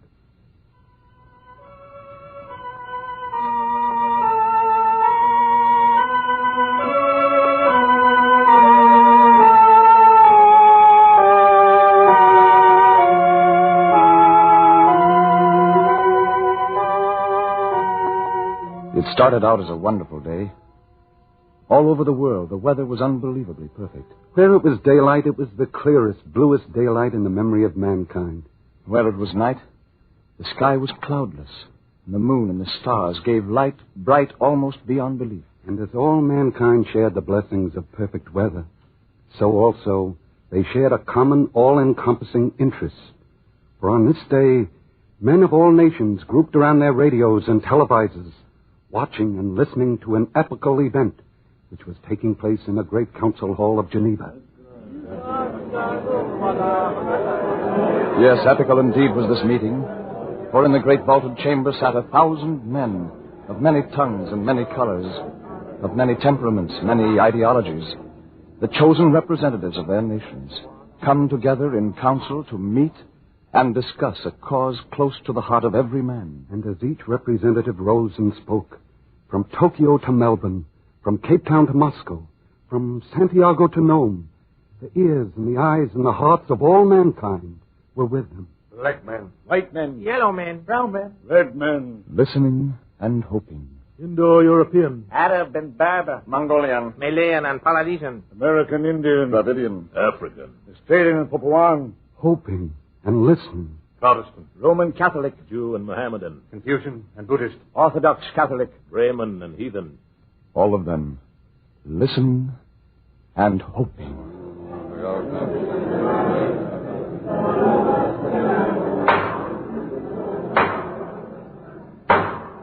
The next speaker, Signor Arati. Citizens of the world, I salute you. In the name of my people, I salute you. This is a great day. This is a day when the strong heart is glad. This is a day when the strong heart is sing.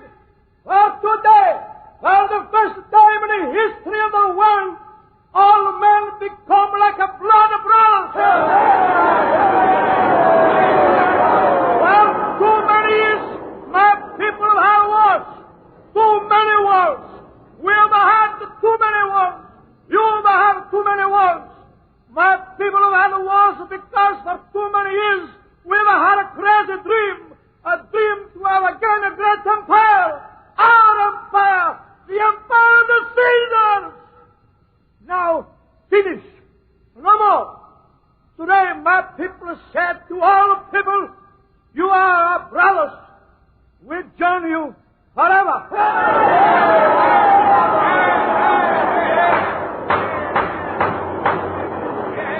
The next speaker, the Right Honorable Mr. Walters. Gentlemen of the world, as a representative of my government, I bring you most cordial greetings and felicitations. This is indeed an historical movement, this joining together of all the races of mankind for the common good.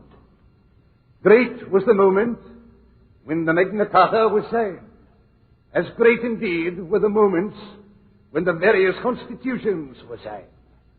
But I say to you that this, indeed, is the greatest of moments. This moment of submersion of nationalistic ambition for the international good. My country, for years, has fought many wars. Our ancestors thought some of them righteous.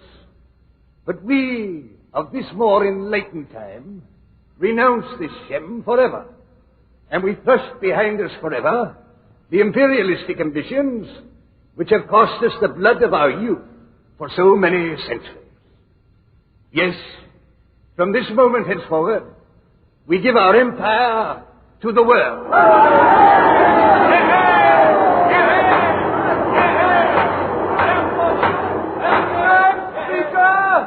Attention, please. The next speaker, Prince Matui.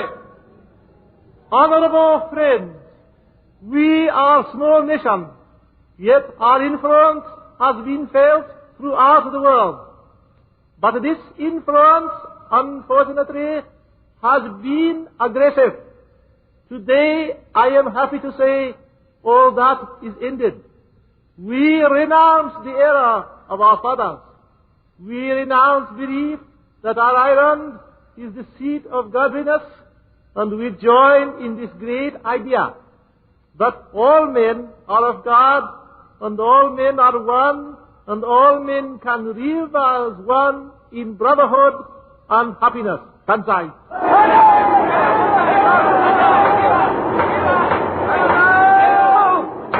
And now, another representative of a great people, Monsieur Haystack. Messieurs et dames, I speak for a nation. Many have said this is a momentous occasion, but perhaps to no nation is it a greater occasion than it is to mine, which for many centuries has sat behind great barriers repelling invaders of our sovereignty.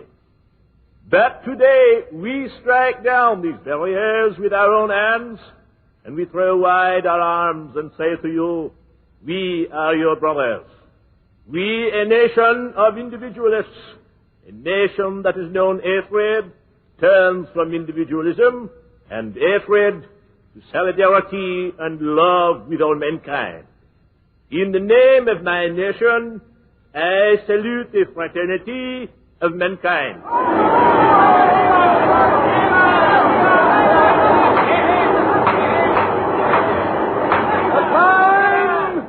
The time grows short. A few words from the representative of a great democracy. My friends, I stand here before you alone. And yet, I assure you 120 million of my countrymen are with me here in spirit.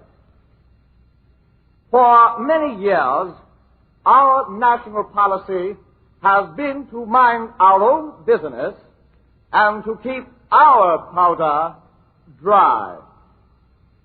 That was an excellent policy when nations were at each other's throats. But today, I stand here to tell you that we have renounced this policy.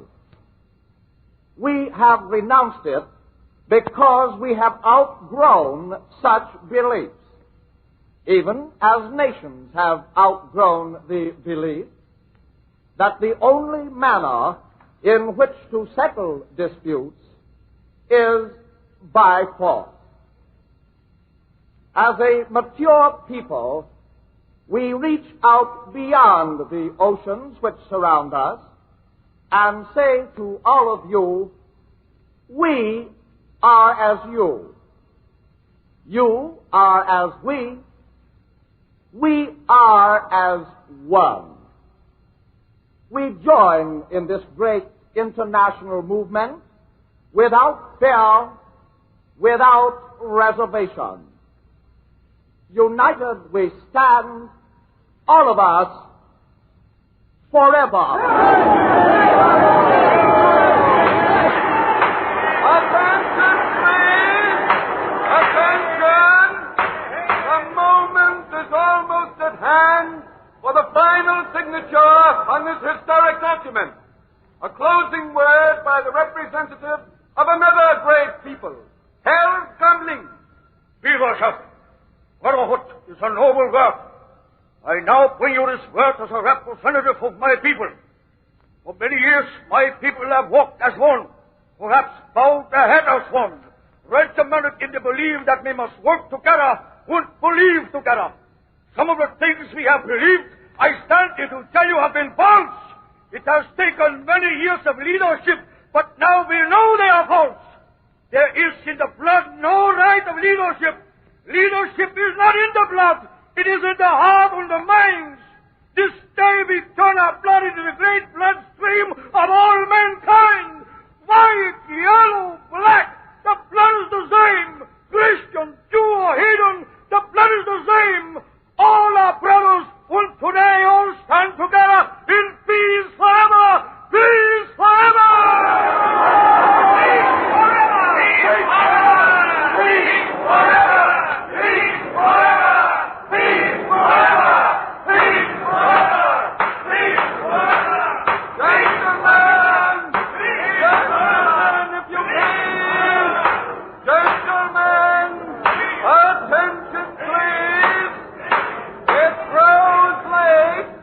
Attention, please. We have been in session many days. All of us are weary and anxious, I am certain, to return to our native homes. So now, let us, without further delay, turn to our final task, the happy one of ratifying this great international treaty which forevermore removes all barriers between nations, which makes of us the United Nations of the world, joined together for all eternity in common brotherhood, in everlasting peace. Our vote will be by acclamation. All those in favor of this great covenant will rise.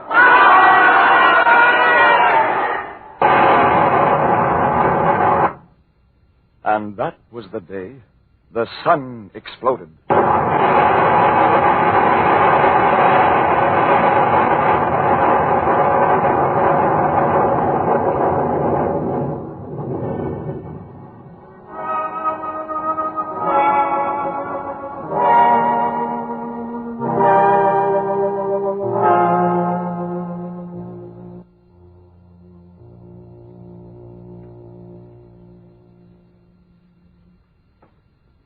And now, the last of our three sardonic plays. By very insistent popular request, we repeat, The Laughing Man.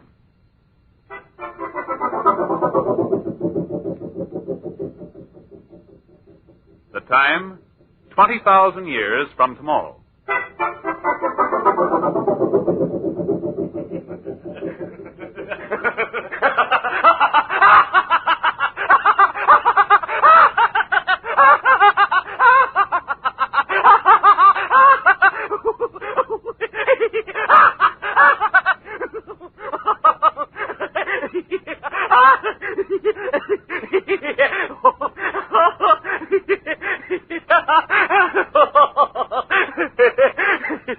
Excuse me, please.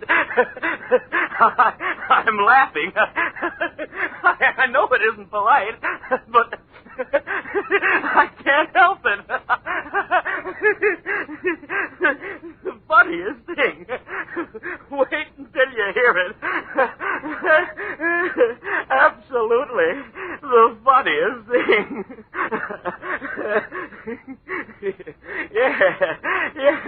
Yes, I'll tell you. A hoax. He tried to play a hoax on me, telling me it was an authentic record of their times and expecting me to believe. Wait a minute. I'll start from the beginning. Really, I will, and then you'll laugh with me. I know you will. Well, it all started like this. An old man comes to my study a little while ago, a package under his arm, and he tells me he's a student of the past. Past master of the humbug, that's what he meant. Wait until you hear it. So, he has this package under his arm, and he says to me breathlessly, Sir, I brought you the most wonderful relic of the past the modern world has ever known. Really? I said.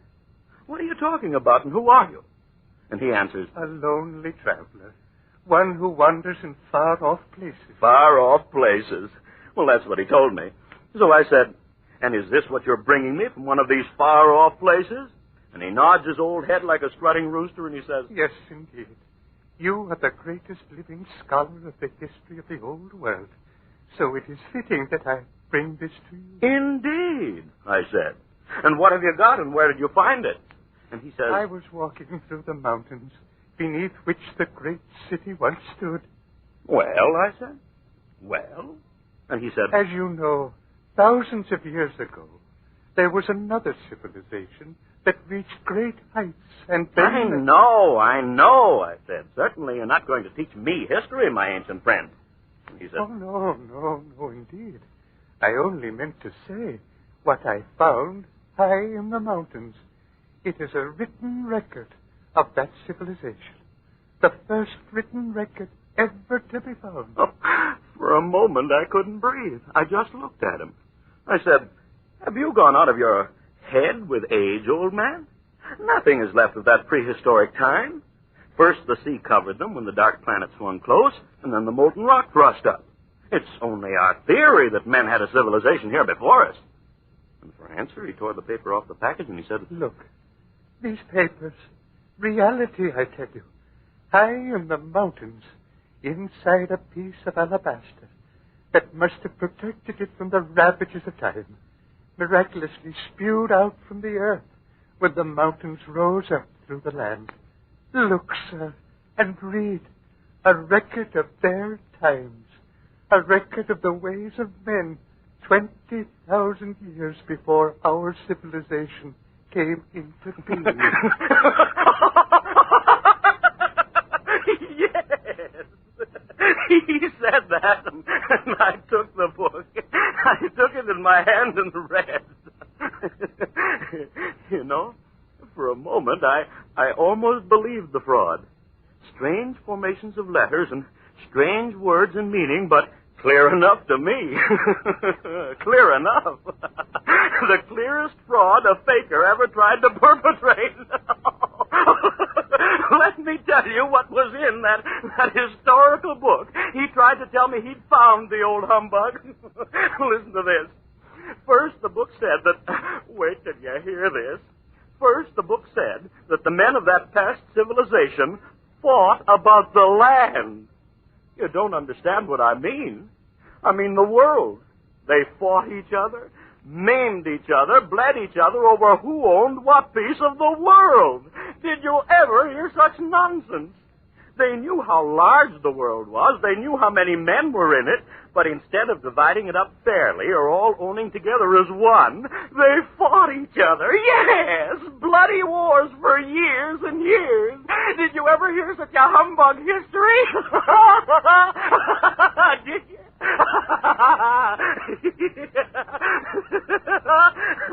Did you? Yes, and that isn't all. The book said they fought each other over race. Yes, race. Race.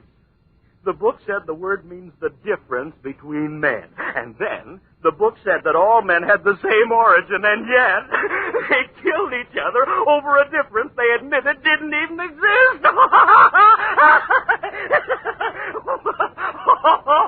What a fraud, that book. What a fraud.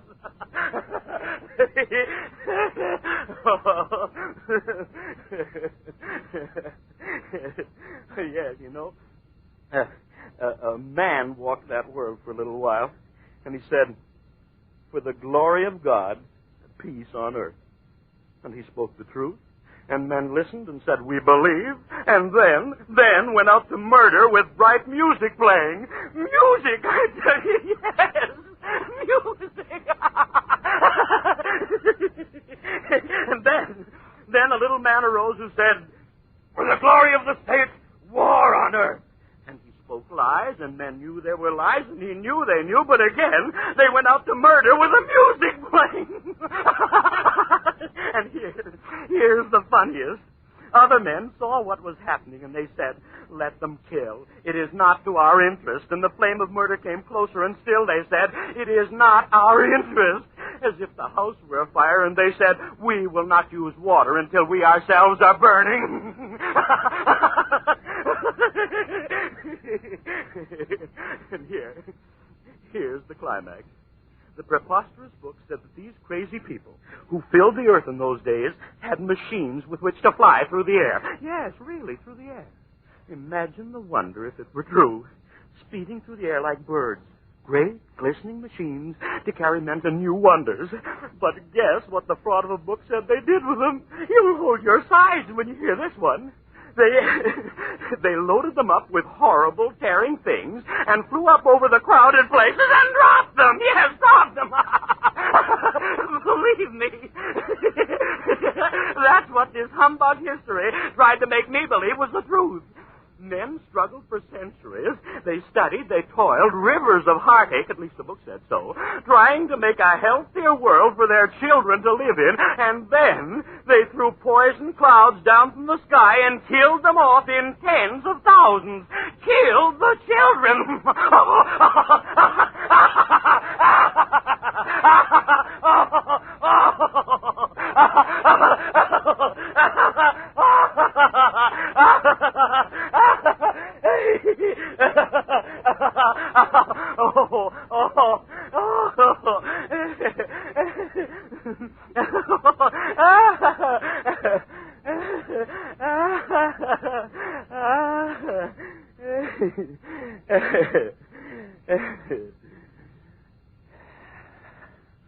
Isn't it all a joke?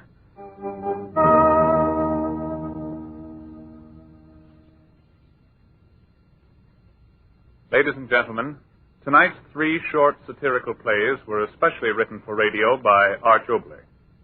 The first play, Back to the Indians, featured Harold Perry, Ed Max, and Margaret Hyman. The second play, The Day the Sun Exploded, brought you Frank Graham, Leo Cleary, John Fee, and Harold Perry. And the final play, The Laughing Man, featured Lou Merrill. Next week, a new play, special to Hollywood. A story of the strangest airplane ride since time began. The leading role will be taken by Miss Gail Page.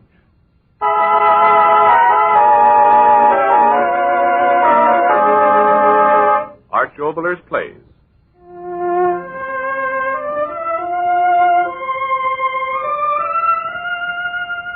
A story in the night.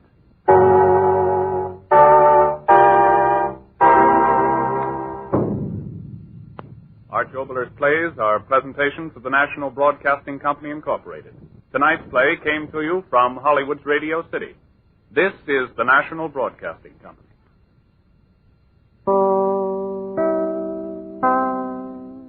This is Orson Welles, speaking from London.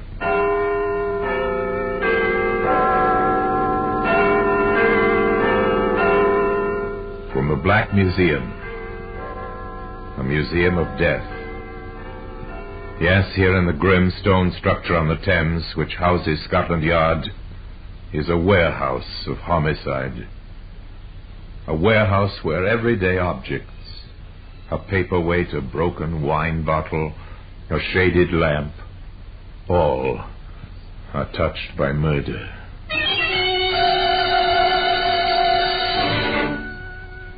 You take this jacket, woolen, hand-knitted, a baby's garment, dusty with age, and only half completed. Sleeves are missing, Inspector, and it still has to be stitched up. Yes. Looks rather pathetic, doesn't it, Sergeant? It does, sir. Yes. Better put it back in the attaché case. Probably been needing it before long. Today, that jacket, sleeveless and unstitched, can be seen in the Black Museum.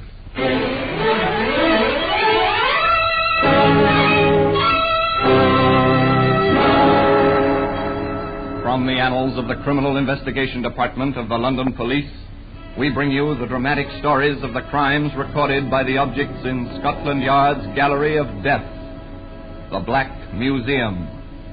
In just a moment, you will hear The Black Museum, starring Orson Welles.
Now, The Black Museum, starring Orson Welles.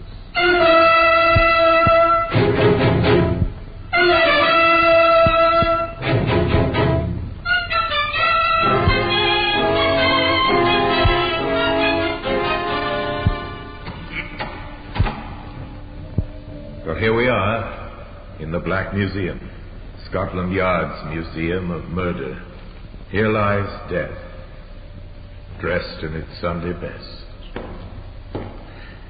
Here, for example, is a nail file. It was once used by a manicurist to trim the dainty fingernails of a beautiful woman, later used by an insane killer. Here's a length of cord, weighted with lead at either end, harmless enough to look at, but lethal in its effect as a weapon of murder. Here we are. Here's the jacket, mottled and dusty, somewhat inconspicuous in its place on the shelf, a tragic relic of passion and violence. I'm going to take you back quite a few years to a warm Sunday morning in June of the year 1921.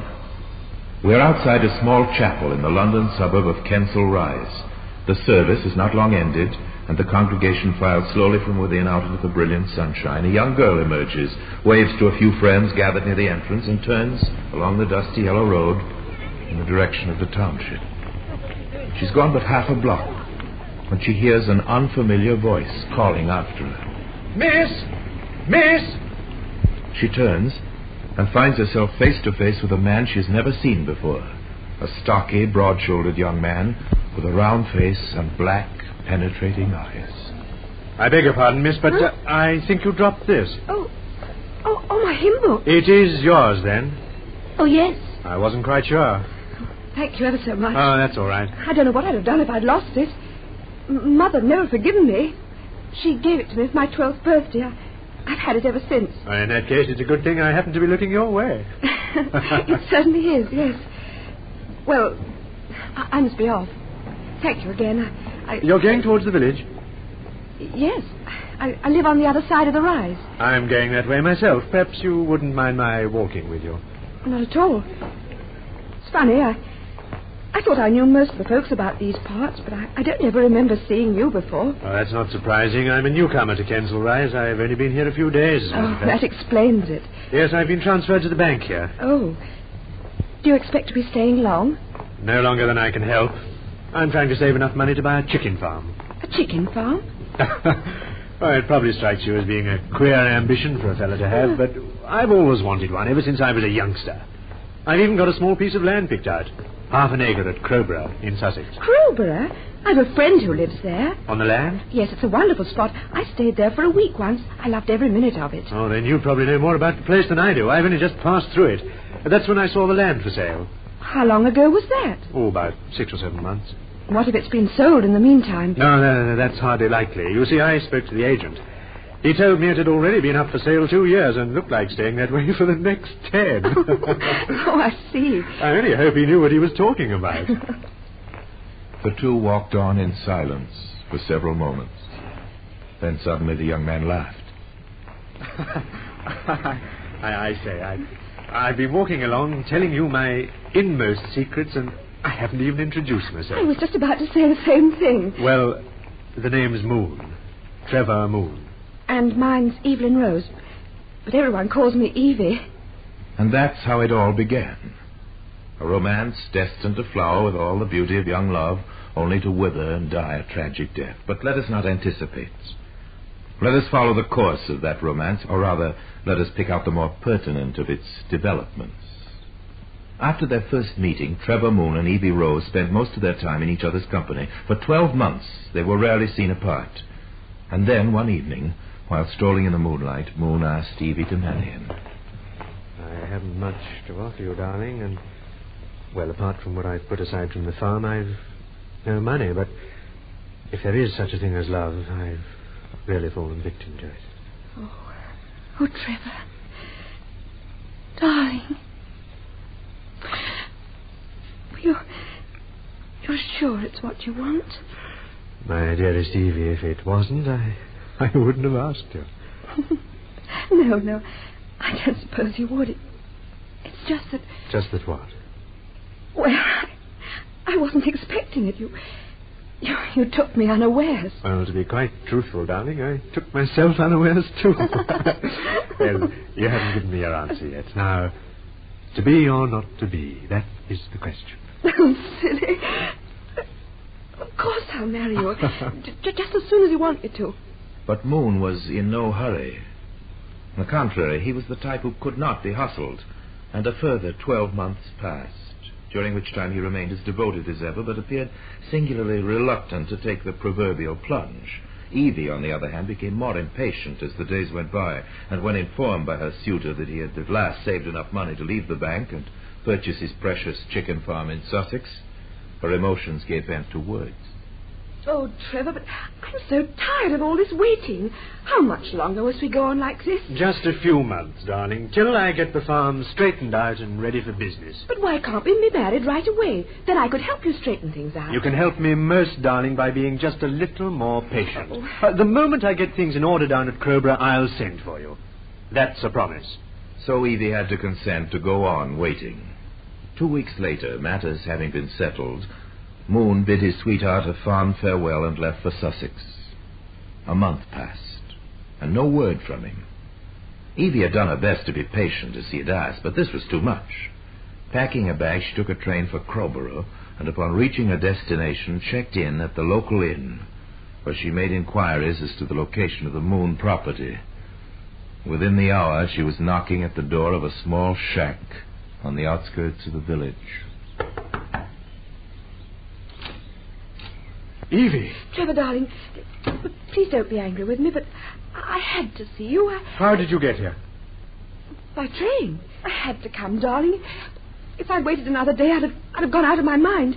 It's been... You can't stay here. You realize that. I thought I'd stay at the hotel. No. Trevor, please. You're catching the next train back home. But, darling... I'll walk with you to the station. No, Trevor. No, I'm not going. You're not going? I'm staying in Crowborough till we're married. I see. And if I happen to decide against going through with it... I'm afraid you haven't any alternative, Trevor. Why? You see, I'm going to have a child. Your child. Well, you'd better stay.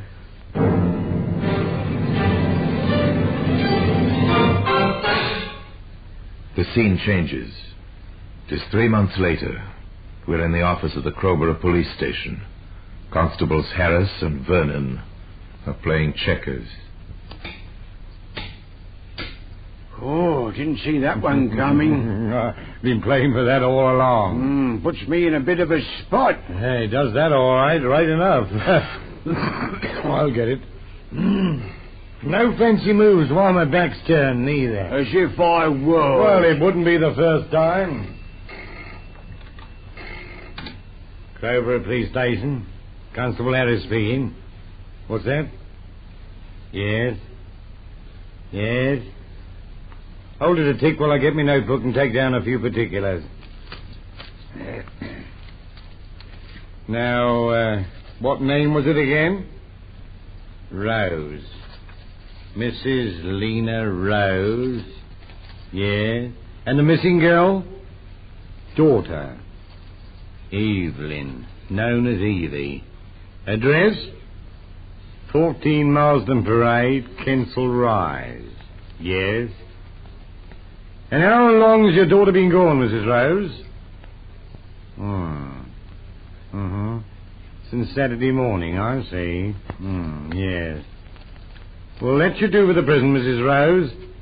You'll be hearing from us. Yeah, that's right, yes. Good night, ma'am. Trouble? Oh, nothing it won't keep. Another missing girl, that's all. But Constable Harris was in error. It was not simply a case of another missing girl who disappeared for a few days. It was a case of a missing girl who disappeared for good.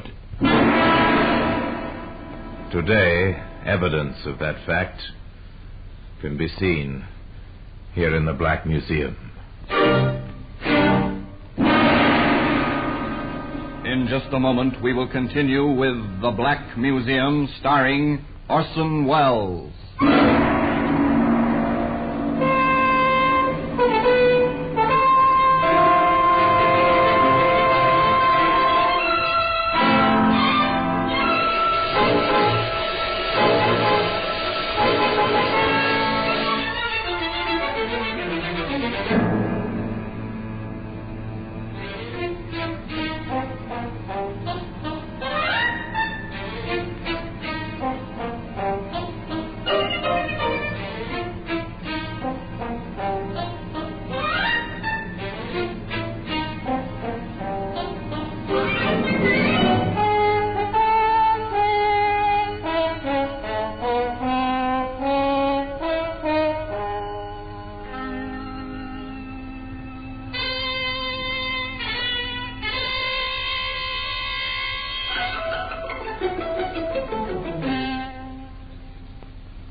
And now we continue with The Black Museum, starring Orson Welles.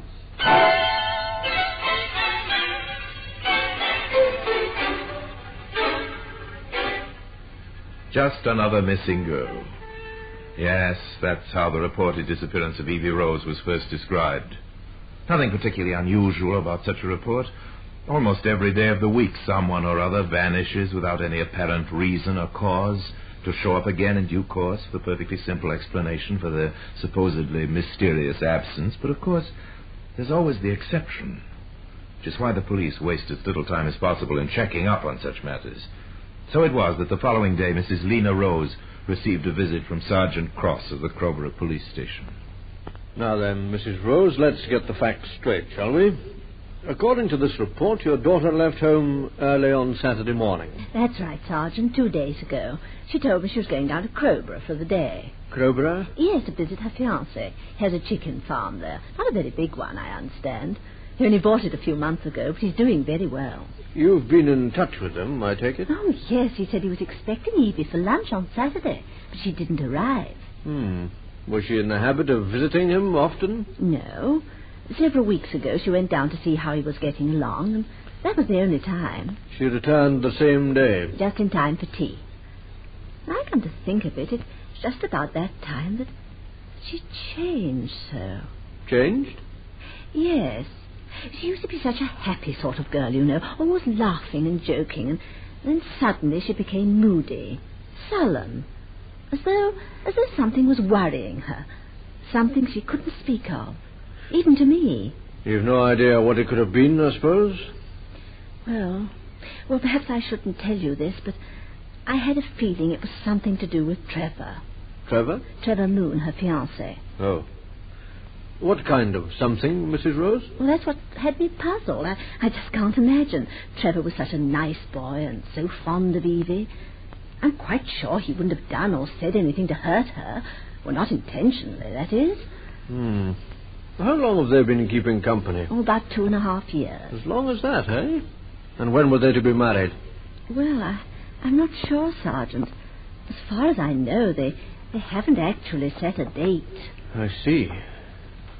Well, I think I might pop down to Crowborough and have a chat with Mr. Moon. He may be able to tell me something. Thanks for your help, Mrs. Rose. And don't worry. We'll find your daughter. You'll probably be hearing from me again in a day or two. With an encouraging smile, Sergeant Cross took his leave of the anxious mother and set out for the railway station, a thoughtful expression clouding his wrinkled brow. That same expression was still present when he stepped from the train onto the platform at Crowborough and headed along the lonely lane that led to the Moon Chicken Farm. The gate was open, and seeing no one about, he made his way up to the front door of the shack and knocked.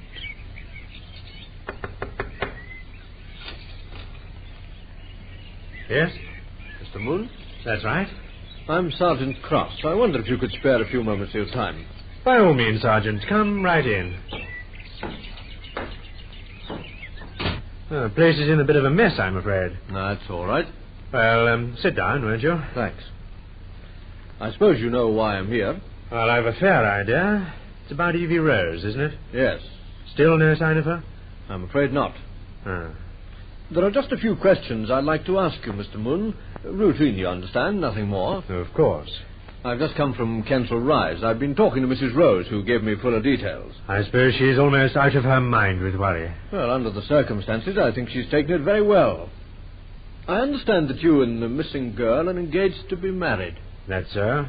And that she was on her way down here to visit you when she disappeared. Yes, I was at the station to meet her, but she wasn't on the train. Well, what train was that? The 11 o'clock. I waited an hour for the next one, but she wasn't on that either, so I came back home. Were you worried at all? No, not unduly. I just assumed she'd changed her mind about coming. You didn't think it odd that you hadn't heard from her? No, I can't say I did. How long was it since you last saw her? Oh, roughly speaking, about 2 months. That was when she last visited you? Yes. She only came here once. I see. How did she seem then? How did you mean? Well, did she seem depressed or worried about anything? Oh, not that I can recall. No. Why? Oh, no particular reason. Not for 1 second during the interrogation did Sergeant Cross shift his gaze from Moon's face. He had never trusted black eyes, and he wasn't quite sure he liked the look of this young fellow. But, despite this, the inscrutable Mr. Moon gave no indication that he knew any more about the missing Evie Rose than he was ready to admit, and certainly did not appear to have anything to hide. The contrary, in fact. Back at the Crowborough police station, later that same day, Cross admitted as much to his superior, Divisional Inspector Broughton. So you think he's told all he knows, eh, Sergeant? Well, sir, let's just say that he gave me that impression. It was those black eyes of his that set me thinking. Sure. They've got a shifty look about them. You can hardly hold the colour of a man's eyes against him, Sergeant. Perhaps not, sir, but even so, I think the best thing we can do at this stage is to give the newspapers a photograph of the missing girl and a description of the clothes she was wearing on the day of her disappearance.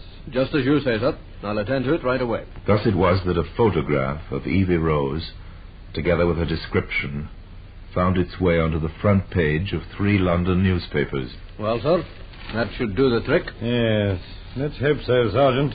2 weeks passed, during which time no information regarding the missing girl was forthcoming. Yet a 3rd week went by, and still there was no trace of Evie Rose. Well, Sergeant, looks as if we'd drawn a blank. It does rather, sir. What's to do now? That's the question. Yes, I think I might pay your friend Mr. Moon a visit. I doubt if you'll get much more from him than I got. Possibly not. No harm in trying. To this day, Inspector Broughton could not say exactly why he so suddenly decided to pay Moon a call. Perhaps it was the prompting of fate, or perhaps he acted simply on a blind impulse. Whatever it was, he wasted no time about it. And that same afternoon, he made his way out to the Moon farm. Found Moon seated on the narrow veranda, thoughtfully puffing at a much-smoked pipe. Hello there. If you're another of those damn fool reporters, you can go to it. No. I'm not a reporter. Well, that's a relief anyway. They've been showing up here in a steady stream for the past 3 weeks. Oh, is that a fact? Yes. You know, I'm convinced they really believe I murdered that girl, that Evie Rose. Oh? Ah, prying fools that they are. The way they ask questions, you'd think I was on trial. Well, perhaps you are. What? I mean, perhaps they think you know more than you're telling. Now, why should they think that? Well, she was supposed to be on her way to visit you when she disappeared. Well, it doesn't mean I murdered her. No. I mean, anyone could have done it. Done what? Murdered her. Who said she was murdered? Why, no one. Not in so many words, but that's what they're inferring. Who? Those wretched reporters. You sure you're not imagining it? Of course I'm not imagining it. Why should I imagine it? Well, why should you indeed? You're sure you're not a reporter? Quite sure. Who are you, then? Well, matter of fact, I'm a detective. Detective? Inspector Broughton's the name. Oh. Well, I'm glad you stopped by, Inspector. What brought you here? Oh, I just wanted to have a look about the place. Why? Curiosity. I suppose you wanted to question me, too. Well, frankly, I did want to, but I don't want to anymore. I think you've given me all the answers I need. With a nod, the inspector turned and walked back down the path. He didn't look back, but he could feel Moon's eyes staring after him. The eyes that had told him so much, so convincingly. It was just like that. Almost like the sort of stuff one reads in a cheap detective fiction magazine. Well, this was cheap. But it wasn't fiction. It was life. Life in its birthday suit. That was quick, Inspector. How'd you make out? He's a killer, Sergeant. Moon? Yes, I'm sure of that as I am of the fact that we'll see the end of the Evie Rose case tonight. You think he killed her? Well, if he didn't, I'm going to be out of a job in the very near future. But, because I'm banking everything on the hunch that he did, my reputation included. And don't ask me why. If I told you, you'd say I was mad. We're wasting valuable time. Come on, get a squad together. We got work to do. Work? We're off back to Moon's place, and we're going to search every inch of it. If we don't find anything inside the house, we start in the grounds. And even if we dig all night, Sergeant, we're going to keep on digging till we strike oil. So, less than an hour later, Inspector Broughton was back at the chicken farm, and with him were Sergeant Cross and 4 constables. The shack was searched from top to bottom, and, finding nothing on the inside, they started on the outside, with picks and shovels and everything they could lay their hands on. Broughton was risking his career on an intangible impulse, and he knew it. But somehow he didn't think it was much of a risk. There's nothing so far, Inspector. Yeah, we've got a lot of ground to cover yet, old chap. I hope you're not making a mistake, sir. So do I, but if I am, you won't suffer for it. I can promise you that. I wasn't thinking of myself. Don't worry about me. My shoulders are broad enough. The digging continued, but it was too dark to see. Lanterns were lit. 4 hours slipped by, and even Broughton was ready to throw in the towel when, shortly after 1 p.m. Inspector. What is it, Sergeant? Just look what Hanson has dug up. A attaché case. We'll get an eyeful of the initials on it.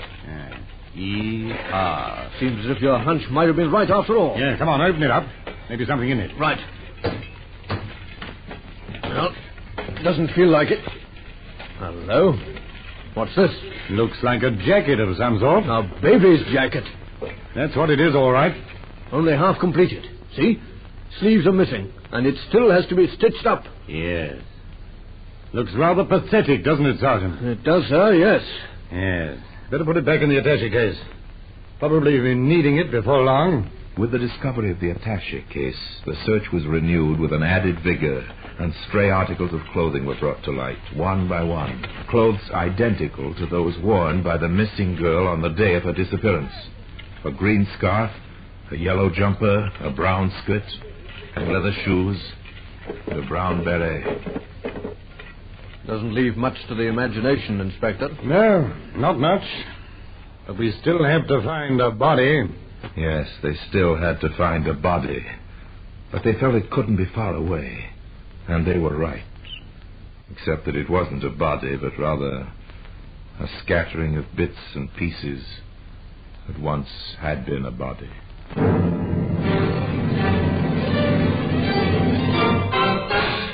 Confronted with the evidence, Trevor Moon made no attempt to deny the charge of murder that was subsequently leveled at him. He seemed, in fact, somewhat relieved to relate his gruesome story of how he had sent for E.B. Rose and, knowing that she was soon to bear his child, strangled her, later dismembering her body and burying it, together with her clothing and the attaché case, the contents of which today occupies its place in the Black Museum. Orson Welles will be back with you in just a moment.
Now here in person is Orson Welles.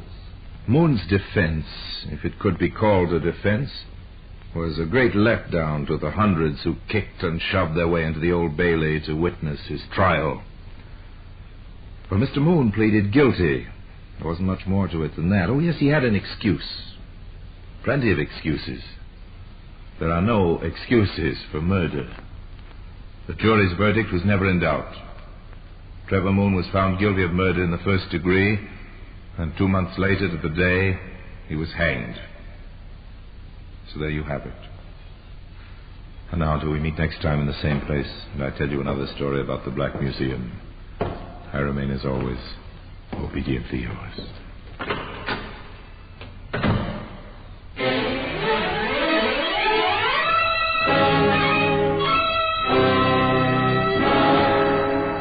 The Black Museum, starring Orson Welles, is presented by arrangement with Metro-Goldwyn-Mayer Radio Attractions, with original music composed and conducted by Sidney Torch, produced by Harry Allen Towers.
Broadcasting System presents The Mysterious Traveler.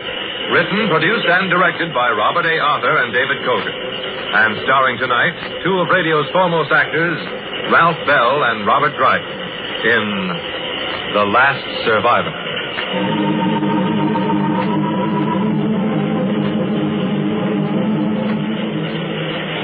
This is The Mysterious Traveler, inviting you to join me on another journey into the realm of the strange and the terrifying. I hope you will enjoy the trip, and it will thrill you a little and chill you a little.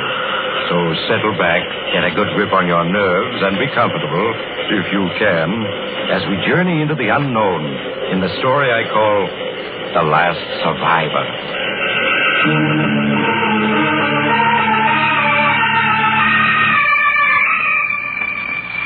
In a small 6-by-10-feet radio compartment, a man sits sprawled in the transmission operator's chair. His hair is unkempt, his face bearded. He stares at the panel board before him with vacant, bloodshot eyes. Now and then, as though in a dream, and as if for the 1,000th time, he leans forward and picks up a wireless radio phone. Calling base, San Augustine. Come in, base, San Augustine. Over. Calling base, San Augustine. Come in, San Augustine. Over. They don't answer, do they? No, Connors, I'm afraid not. How do you feel? I'm all right. Colonel, why don't you try another channel? I've tried them all. Haven't been able to make contact. Have you checked the equipment? Yes, to the best of my ability. As far as I can see, it seems to be in working order. Maybe if you were to help me to my feet, I could double-check it for you. No, Connors, lie where you are. Don't try getting up. Take it easy. But I'm a radio man. I know the equipment. Later, Connors, later. Is there anything I can get you? Food, water? No, thank you, Colonel. It's strange. Just the two of us out here. Like this. Yes. What will you do when you're alone, Colonel? Alone? I can't last much longer. Oh, nonsense, Connors. You're going to be all right. You're going to be all right, do you hear? Who are you kidding, Colonel? Me? Or yourself?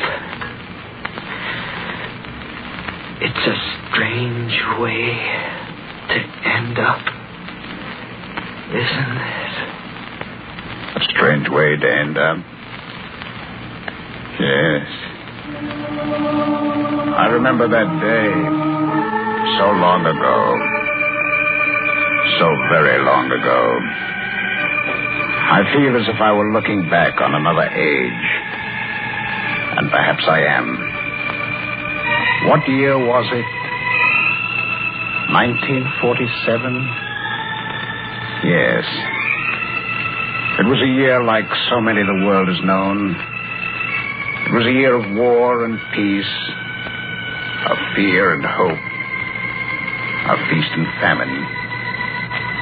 And I was stationed at the Army Air Base at San Augustine, New Mexico, chief of the experimental rocket section. It was in the spring of 1947, May 8th to be exact, that I was ordered to report at General Farnsworth's office. Come in. Colonel Worthy reporting, sir. Oh, come in, Dick. Have a seat. Thank you, sir. Orders have just come through for you to report to the chief in Washington. Washington? That's right.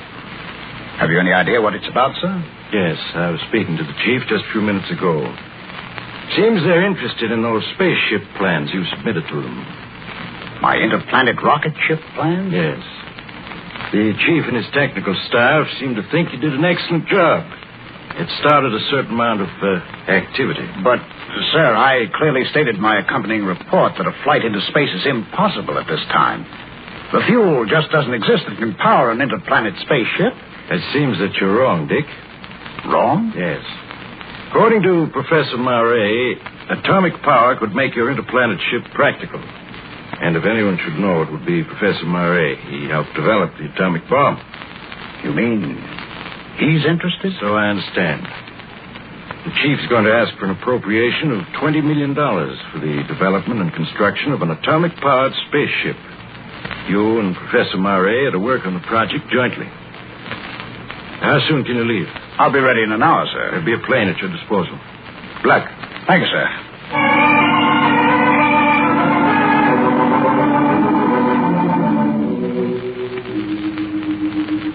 Well, I've looked forward for some time now to meeting you, Colonel. Thank you, Professor Murray.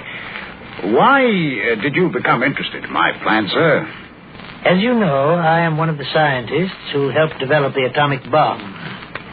It was a terrible responsibility. And we scientists must answer to a great extent for its use. I'm hoping that through a successful spaceship, mankind will turn to peaceful uses of atomic energy. I understand, sir. I've studied your plans with minute care, and the ship you've blueprinted is a masterpiece of design. Thank you, Professor. Oh, not at all. You deserve praise for your work. Now, as for the fuel problem, I'm convinced atomic energy is the answer. But, Professor, what about the radiation danger, if it were used? We would have to design and construct an engine that would be a complete unit in itself and completely sealed off from the rest of the ship. Now, according to my calculations, very rough calculations at the moment, the ship would have to achieve an acceleration of 4h to reach a velocity of 8 miles a second, at which speed it could attain enough momentum.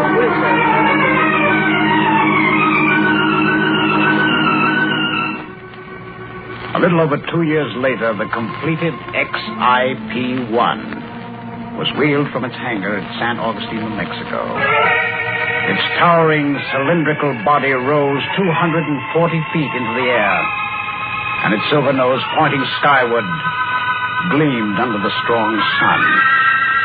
The field was cleared of all personnel, and from a concrete observation control tower 2 miles away, Professor Murray and I prepared to send it on its first test flight. Well, Dick, this is it. The culmination of all our years of work. There's the XIP out there ready for flight. Yes. Well, the next few hours will tell all. Field's been cleared, Professor. We're ready to proceed. Then take over, Dick. I'll stand by. Keep an eye on the observation radar and control course. Sound flight warning signal. Sound flight warning signal.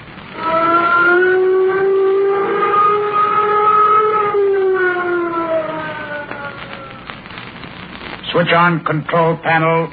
Switch on control panel. Switch on tower receiver. Switch on tower receiver. Switch on XIP flight radio center. Switch on XIP flight radio center. Cut in nuclear jet number 1. Cut in nuclear jet number 1. The ship is hovering, Dick. Yes. Cut in nuclear jet number 2. Cut in nuclear jet number 2. There goes the XIP. She's taking off.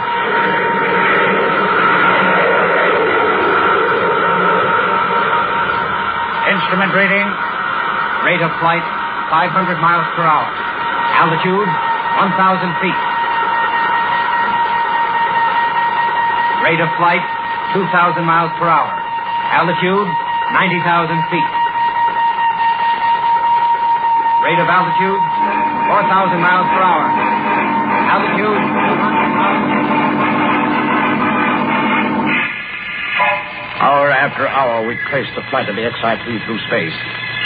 When night came, the ship's flaming tail became visible to the naked eye as it traveled further and further into the infinite. At dawn, after the XIP had flown well over 1,000,000 miles, Electronic light signals were sent out to reverse the ship's course and direct it back toward Earth. 12 hours later, the XIP landed safely at the San Augustine base.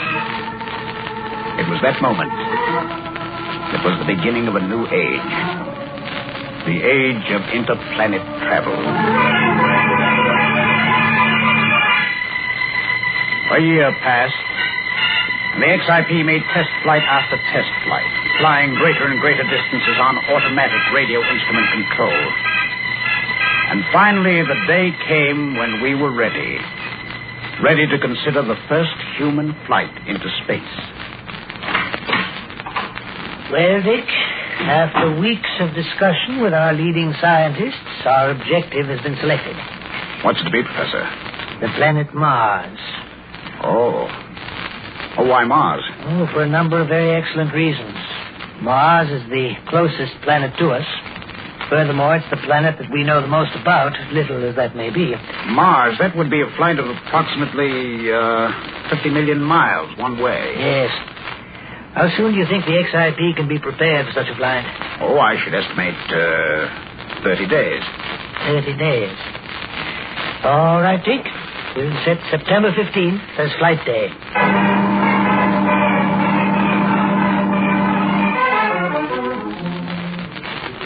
Ready for flight, sir. The crew are at their station. Thank you. Is there anything, Professor, you want to say before we take off?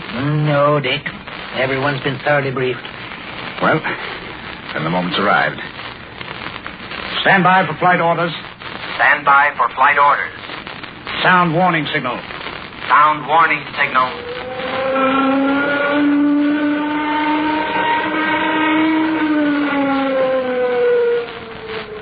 Fasten safety belts. Fasten safety belts. Switch on flight vision screen. Switch on flight vision screen. Establish contact with base.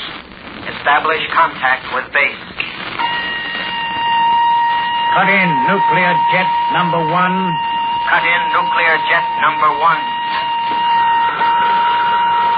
Cut in nuclear jet number 2. Cut in nuclear jet number 2. We're off.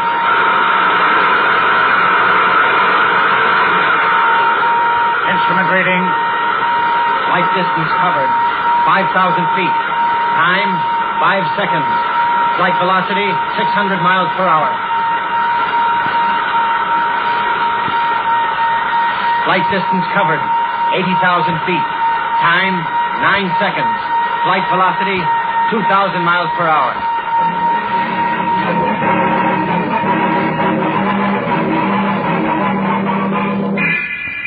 With each passing second, the XIP gained speed, carrying us ever faster towards the edge of the Earth's gravitational field. All was silent in the command room, except for the voice of the control officer reading the instrument panels.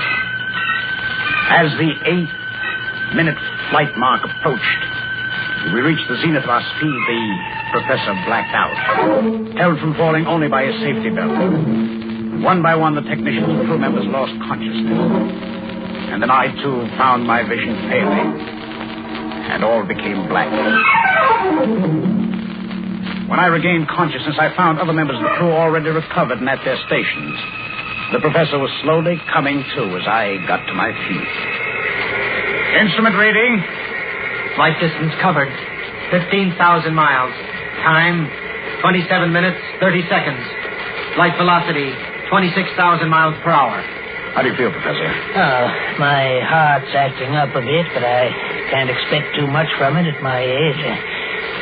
Everyone else all right? Yes, everyone came through fine. Professor, look at the flight vision screen. You can see the Earth, 16,000 miles behind us. As a scientist, I knew what it would look like from this distance. And yet, it's incredible. You can see the Atlantic and Pacific Oceans and the North and South American continents from pole to pole. Half the world. Yes. It's like looking down on a small globe of the world. Beautiful. Beautiful. Are we holding to our course, Dick? Oh, yes, Professor. The automatic instrument controls haven't deviated a hairline. We're dead on course. Good. If our calculations are correct, in 76 days, we should reach Mars. The days and weeks passed, and each was one of discovery, of new knowledge, of sights never before seen by human beings. Excitement grew ever increasingly greater as the flight distance to Mars lessened. Crew members would stand for hours before the flight vision screen, scanning the planet we were bound for. At dawn of the 76th day, we approached Mars. The nuclear jet engines were cut, and as Mars drew us towards her orbit, we prepared to land. Stand by to land on Mars. Attention crew members. Stand by to land on Mars. How quiet it is. It seems strange not to hear the engines after 76 days. Yes. Switch on radar sender. Switch on radar sender. Instrument reading. Rate of descent, 1,000 miles per hour. Altitude, 300,000 feet. The orbit of Mars is exerting a strong pull toward its surface. Yes. Switch on retarding jet number 1. Switch on retarding jet number 1. Instrument reading. Rate of descent, 500 miles per hour. Altitude, 100,000 feet. Once we enter Mars' atmosphere, it'll help cut down our speed. We should be just about entering it now. Rate of descent, 200 miles per hour. Altitude, 60,000 feet. Entering atmosphere. Pressure, 2 pounds. That's much better. Rate of descent, 100 miles per hour. Altitude, 20,000 feet. Pressure, 5 pounds. Hovering. Altitude, 1,000 feet. 800 feet. 600. 300. 100. Flight completed. Cut retarding jet number 1. Cut retarding jet number 1. Cut radar sender. Cut radar sender. Well, Professor, we've done it. We've reached another planet and begun a new age. Yes. Let's hope that as a result of this flight, atomic energy will be used for peace and not for war. Well, shall we have a look at this planet? Switch on scanning screen. Switch on scanning screen. A moment later, a picture formed on the scanning screen, and we saw the landscape of Mars. As far as the eye could see, there was desert. Wide tracts of brown, barren soil broken here and there by ugly, thorny desert plants. Now and then a gust of wind would come swirling across this desert, all but obscuring the view. There were no visible signs of life out there. Only great vastness and great loneliness. It's just wasteland. Nothing but wasteland. It reminds me a great deal of the deserts of Tibet. Disappointing, isn't it? Oh, come now. This is only a small part of Mars. Who knows what the countryside may be a few hundred miles from here? Yes, that's true. The Martian canals, which we've studied through telescopes on Earth, now we'll be able to see them close up. Yes, it's going to be a great adventure exploring this planet. Well, we'd better proceed with our preliminary test, Dick. Ascertain what the air out there is composed of, what the temperature is, and 101 other things. I'll assemble our scientists at once, Professor, and have them go to work.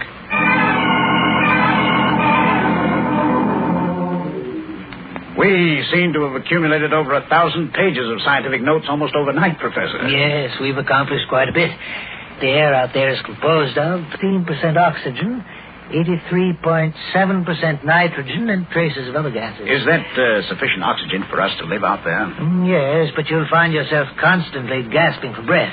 It'll be necessary to carry along pure oxygen and breathe it in now and then. I see. When may we leave the ship? I suggest we start this afternoon. I'll draw up a list of the equipment we'll need. What's that? Our radar alarm. Someone has broken through the radar system. Connors, what zone is this breakthrough from? Zone 5, sir. Zone 5. That means 250 miles away. Connors, can you pick up anything? I can hear something very faintly, sir. Sounds like motors. Motors? Well, it looks as if we've learned something else. Not only is Mars inhabited, but it apparently has a highly developed civilization. Yes. They're in Zone 4 now, sir. I can pick up the sound of motors quite clearly. Zone 4. That means they'll reach us in another 3 minutes. Professor, you've seen my orders. In a situation such as this, I'm to take off and return to Earth. Yes, I know. What a pity to have come so far and have to return now. I know, but those are my orders. We can't risk the XIP and all the knowledge we've gained. Yes, you're right. Zone 3 has been penetrated, sir. Stand by to take off. Attention crew members. Stand by to take off.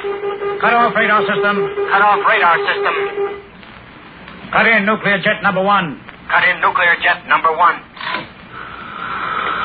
Cut in nuclear jet number 2. Cut in nuclear jet number 2.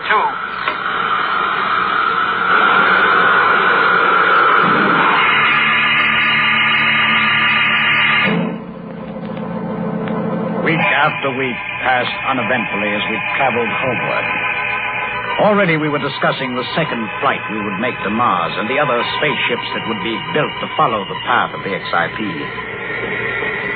Well, Dick, there's our own planet, looming larger with each passing hour. Yes. Another 48 hours and we'll be home. I imagine our return will create quite a stir. Yes. I hope it won't delay us too long in preparing for our second flight. Ah, this flight of ours will have a tremendous effect on mankind. Yes. And I'm hoping for the better. Mankind can't stand an atomic war. It would be the end of us all. Well, look at the flight vision screen. Certainly, the Earth appears peaceful enough at this moment. Yes, but a weapon such as atomic energy... Professor. What is it? The flight vision screen. Look. Huge explosions on Earth. What? Good Lord. Look. One explosion after another. Great fires mushrooming up. What is it, an earthquake? No, Dick. Well, then what? Those are atomic explosions. What? Oh, no, they couldn't be. I was at Los Alamos, Bikini. I've seen atomic explosions before. Connors. Yes, sir. Establish radio contact with San Augustine. Yes, sir. XIP calling base. It's horrible. San Augustine. Horrible. XIP calling base. One explosion after another. Come in, base. The whole Earth appears to be in flames. Yes. Over. It's the end of the world. Now, don't talk like that. It can't be. Connors, what's wrong? I don't know, sir. San Augustine doesn't answer. All I hear are explosions. Good Lord. Why? Professor, the Earth seems to be disintegrating. Great fiery pieces are being blown into space. It is disintegrating. The atomic explosions have started a chain reaction. In a few more seconds, the XIP will feel the impact. You mean out here?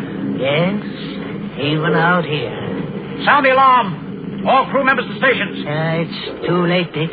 Nothing can save us. It's the end of the world. And us. Any moment now, there'll be a gigantic explosion which will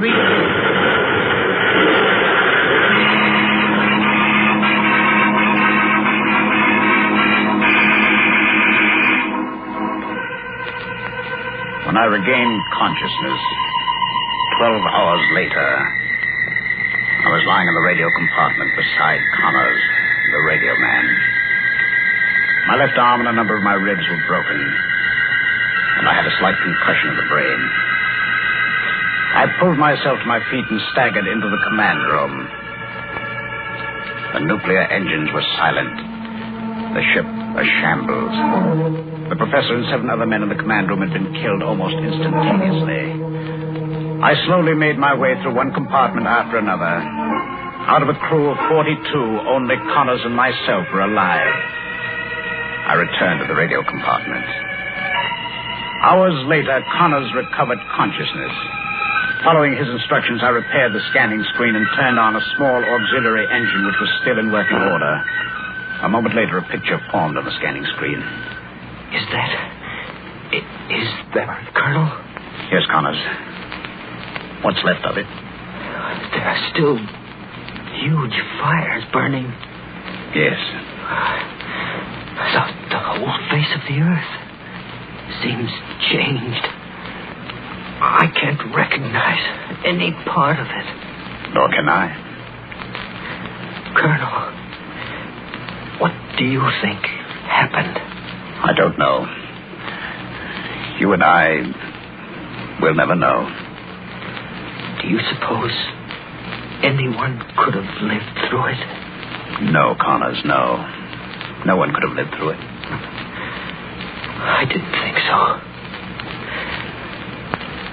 What are we going to do, Colonel? Do? There's nothing we can do. The XIP's disabled. It'll remain here out in space. We have food and water for 6 months, possibly longer. I wish I had gone with the others. Oh, no, don't talk like that, Connors. What will you do when you're alone, Colonel? Alone?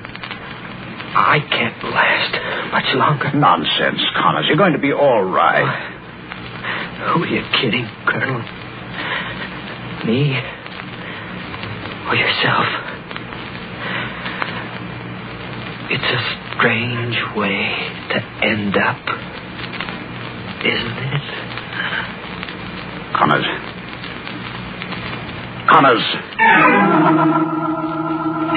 I'm alone now. Sitting here staring at the scanning screen. And as I look at that burning, unrecognizable planet once called Earth, the same question keeps running through my mind. What happened? And why? Why did the Earth explode in fire?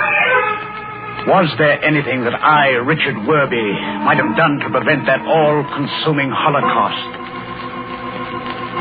And I know that as long as I, the last survivor, live, I'll keep asking myself, why did it happen? Why?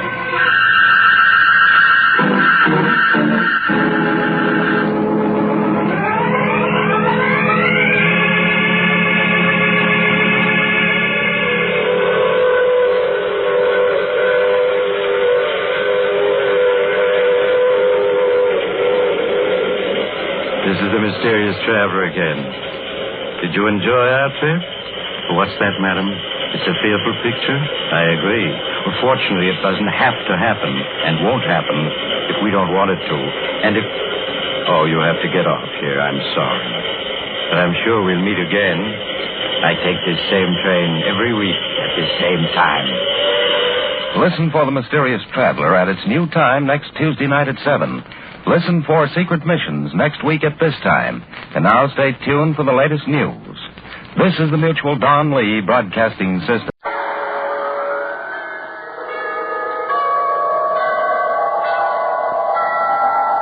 Sunrise and sunset, promise and fulfillment, birth and death.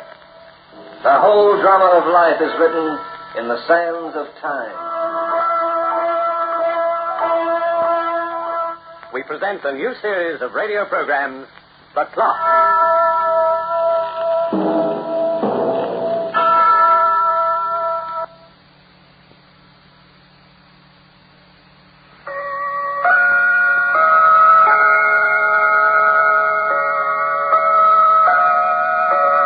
Like almost anyone else, I'm rather proud of my family tree. My ancestry dates back to the first sunrise, if you'll be tolerant of a bit of boasting. Like Adam and Eve, my family made its beginning with day and night. Later, we expanded. You heard of the sundial? Well, he was a grand old patriarch on my father's side. And I've had a few famous cousin and aunts in the Middle Ages. They measured their existence by notches on a tallow candle. As the family grew, so grew our prestige. Big Ben, for instance, is a famous relation of mine. Yes, in the old days, we were very dignified and severe. But today, well, the younger generation is rather frivolous, I'm afraid.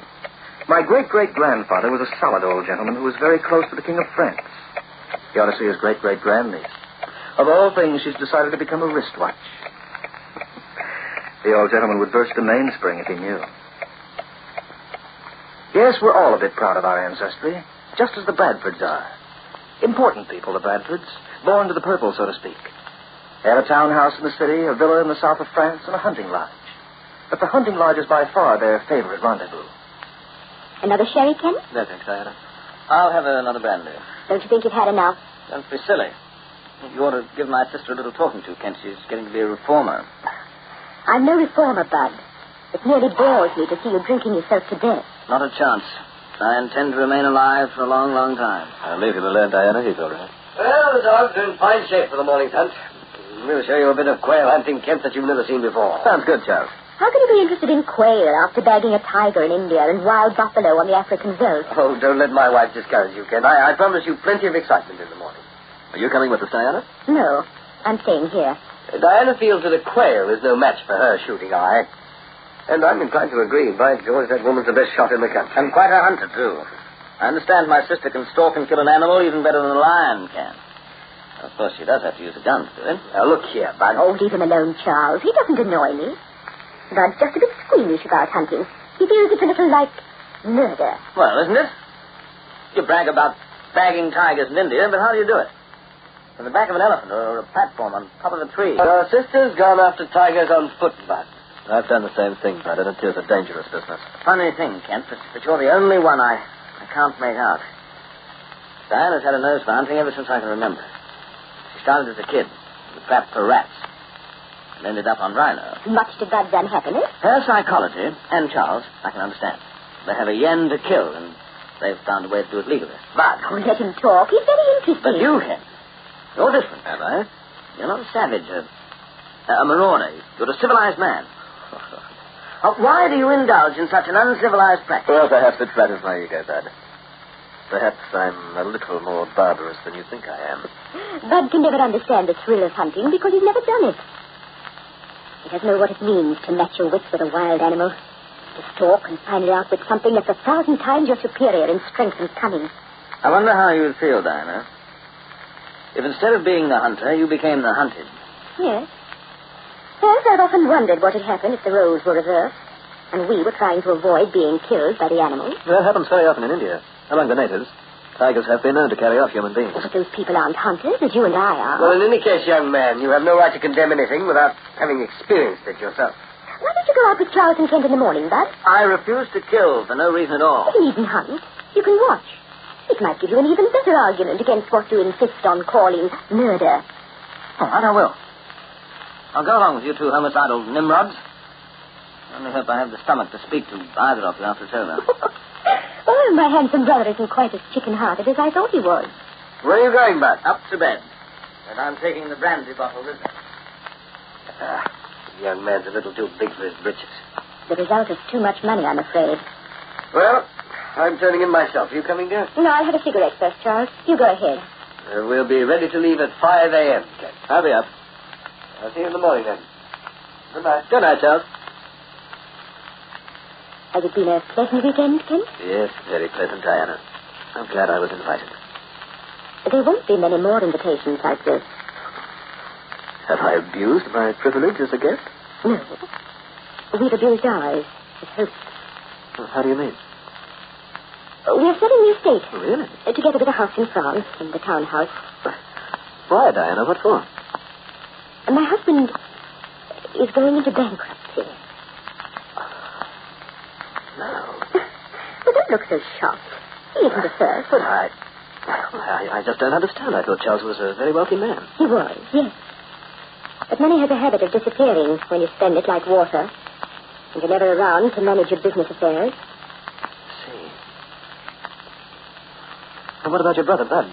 Can't he help you out? He could, but he won't. He's still got every penny he inherited from father, and he'll continue to have it, and keep it, for himself. Oh, it doesn't matter, really. He'll get along. If there were anything I could do, Well, it's sweet as you think. But you're no millionaire. And amount we need much too large. We're used to living high, and we can't reform. My husband's a fool. And I have to pay for his unbusinesslike qualities. I suppose I'd have been better off if I had married a man like you. Diana, please, don't let's go into that again. You know how I feel about it. Yes. Yes, of course. A gentleman never makes love to his hook's wife. Diana, please. All right, we'll let go at that. I'm tired. I think I'll turn in. You're sure you won't come along with us in the morning? No, thanks. But I'll see you at dinner when you return. All right. And Ken? Yes? Good hunting.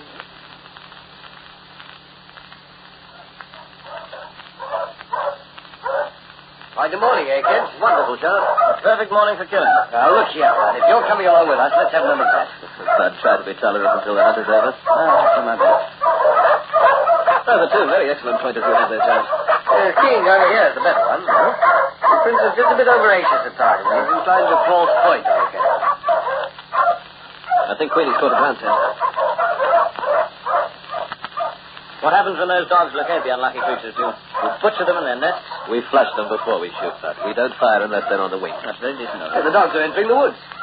Perhaps they're after something a little bigger than quail. No, I doubt it. Let's follow them in.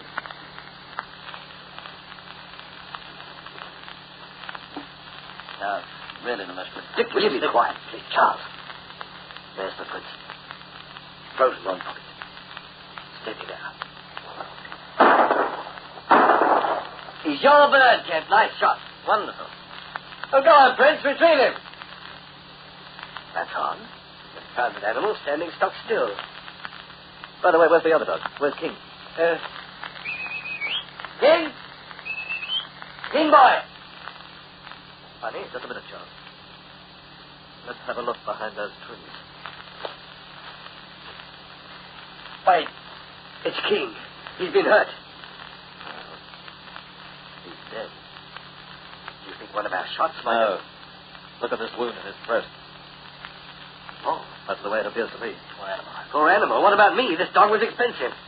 Took me years to train. I feel sorry for you too, Charles. What could have killed this dog? I can't make it out. I didn't hear any sound. Did you, Bud? No, didn't barking. But yet, look at that throat. King was large for his breed. He could put up a fight if he wanted to. And we'd have heard it if he did. Let's get the Prince over here. See if he can pick up a scent.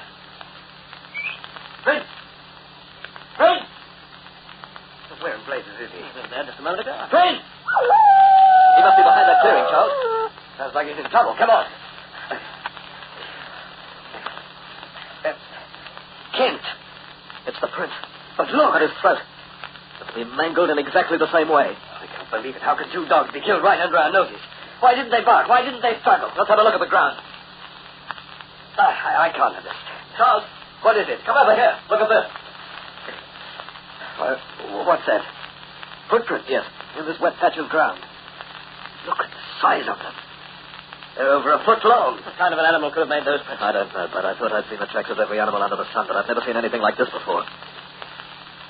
We seem to have run into a new type of monster, Charles. And a killer as well.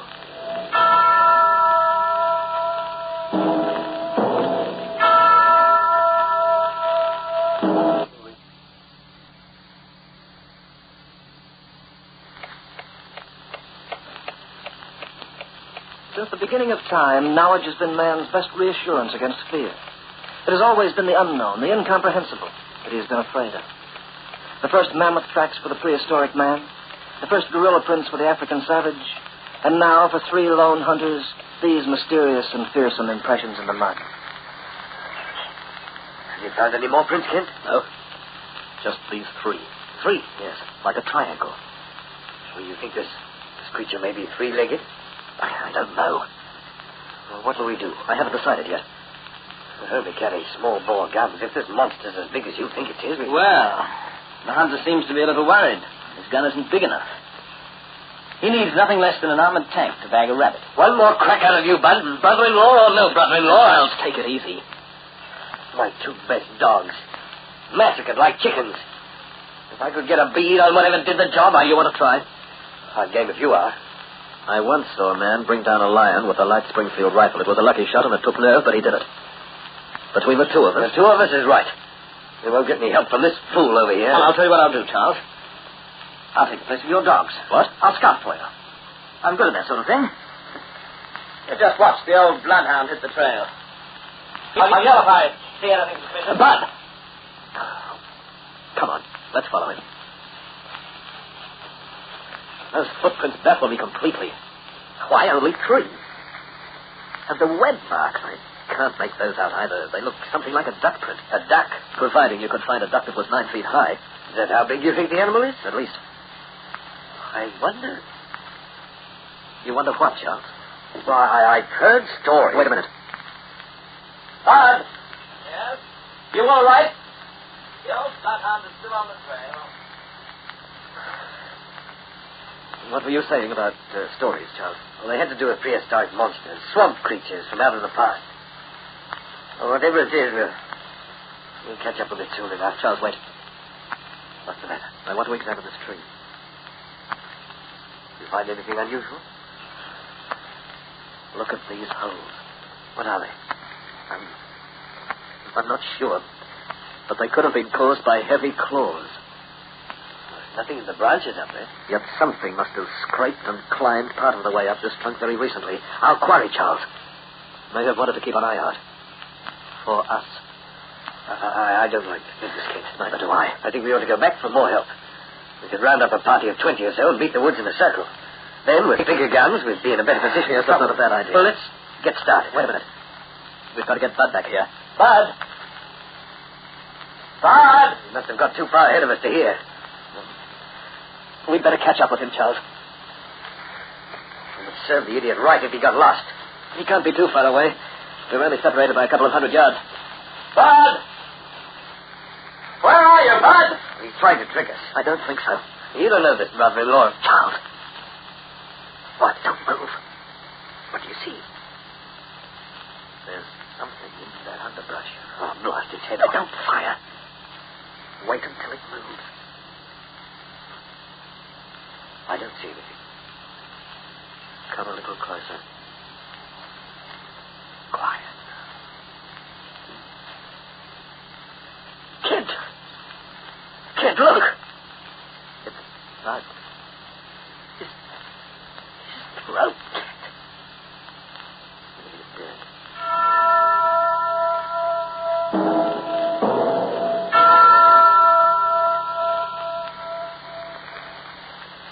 We've got to get out of these woods, Kent. Not so fast.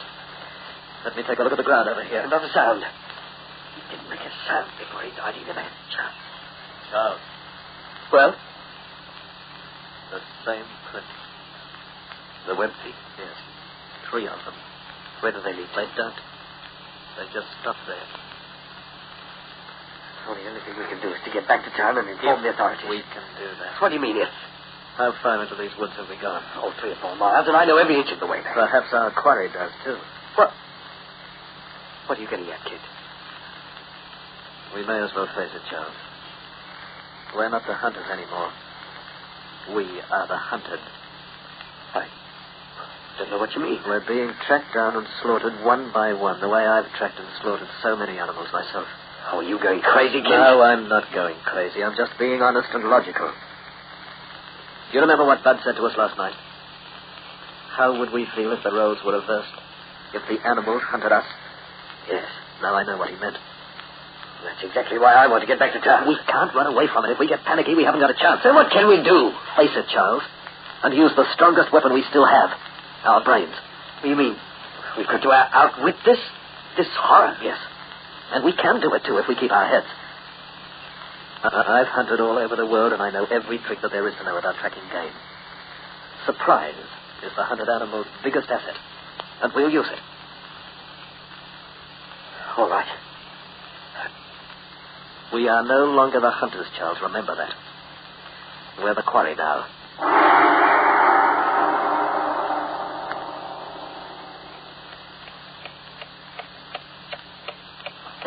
Have you ever wondered how it feels to be a hunted beast? Well, Charles and Kent are finding out. Listen. We're only a couple of miles from the edge of the woods now. Don't hurry. Walk slowly and watch. Kent. Yes.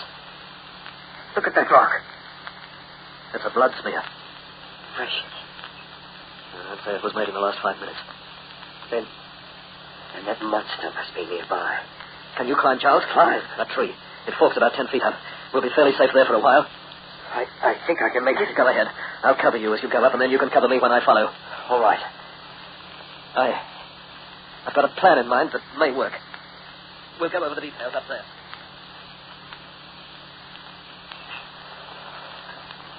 Oh, how much longer must we roost up here in this tree, Kent? Be patient. Your life is worth a little discomfort, isn't it? We've been here for hours. We haven't seen a thing. But we're still alive. Well, what about that plan you talked about before? Yes, I think it might work. Shouldn't we get on with it? It's getting dark. That's exactly what I'm waiting for. The doctor? Yes. We'll be at a disadvantage. Oh, no, we won't. The hunted are most dangerous in the dark, and we are the hunted. Charles. Well? There's something I want to tell you about. What is it? It's about Diana and me. Diana and you? You're a good friend of mine, Charles. I've just got to be honest with you. Things been on my mind for so long. What is it? She's in love with me, Charles. I don't know how I feel about her, but I'm not going to wait around long enough to find out. I'm leaving the country. If we ever get out of here alive, and I'm leaving for good.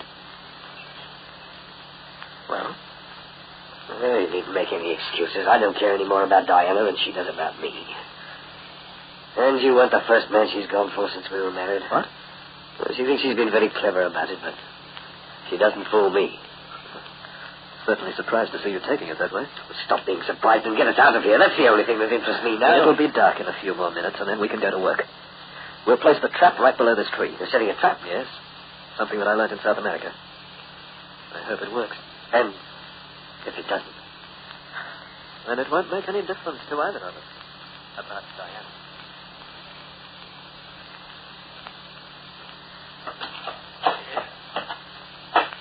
How deep do you want this ditch to be? Only about 8 inches, and 20 to 25 inches wide.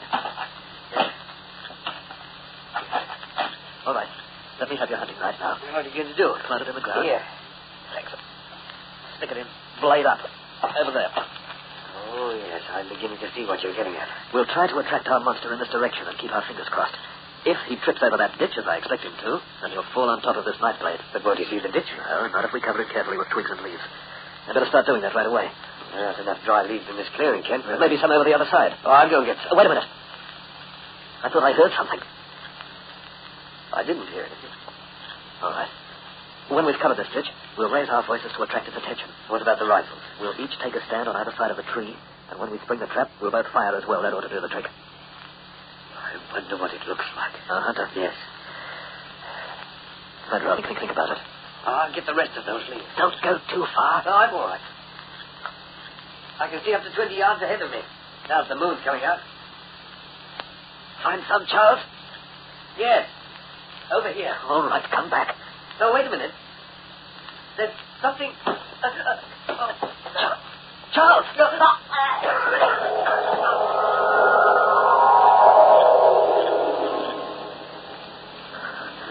Charles. All right. All right, whoever you are, you've sunk your claws into him, but you've one more to go, my invisible friend. And in order to get me, you'll have to come after me. I'm over here. This way. You can't miss me. Over this way. I trapped you! Kate! Diana! Diana!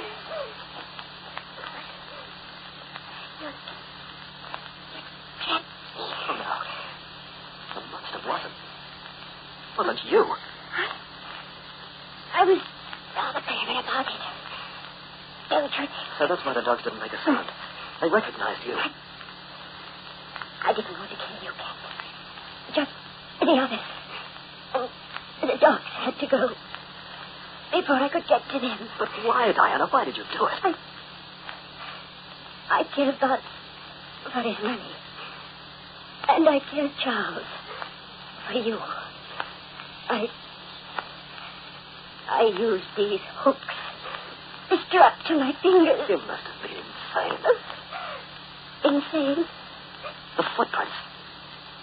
They were your rubber swimming fins. Yes. But your track was more. Diane. Don't try to move. You'll only be wasting your time. Remember, I wished you good hunting, Captain. Well, I trust you had it with me.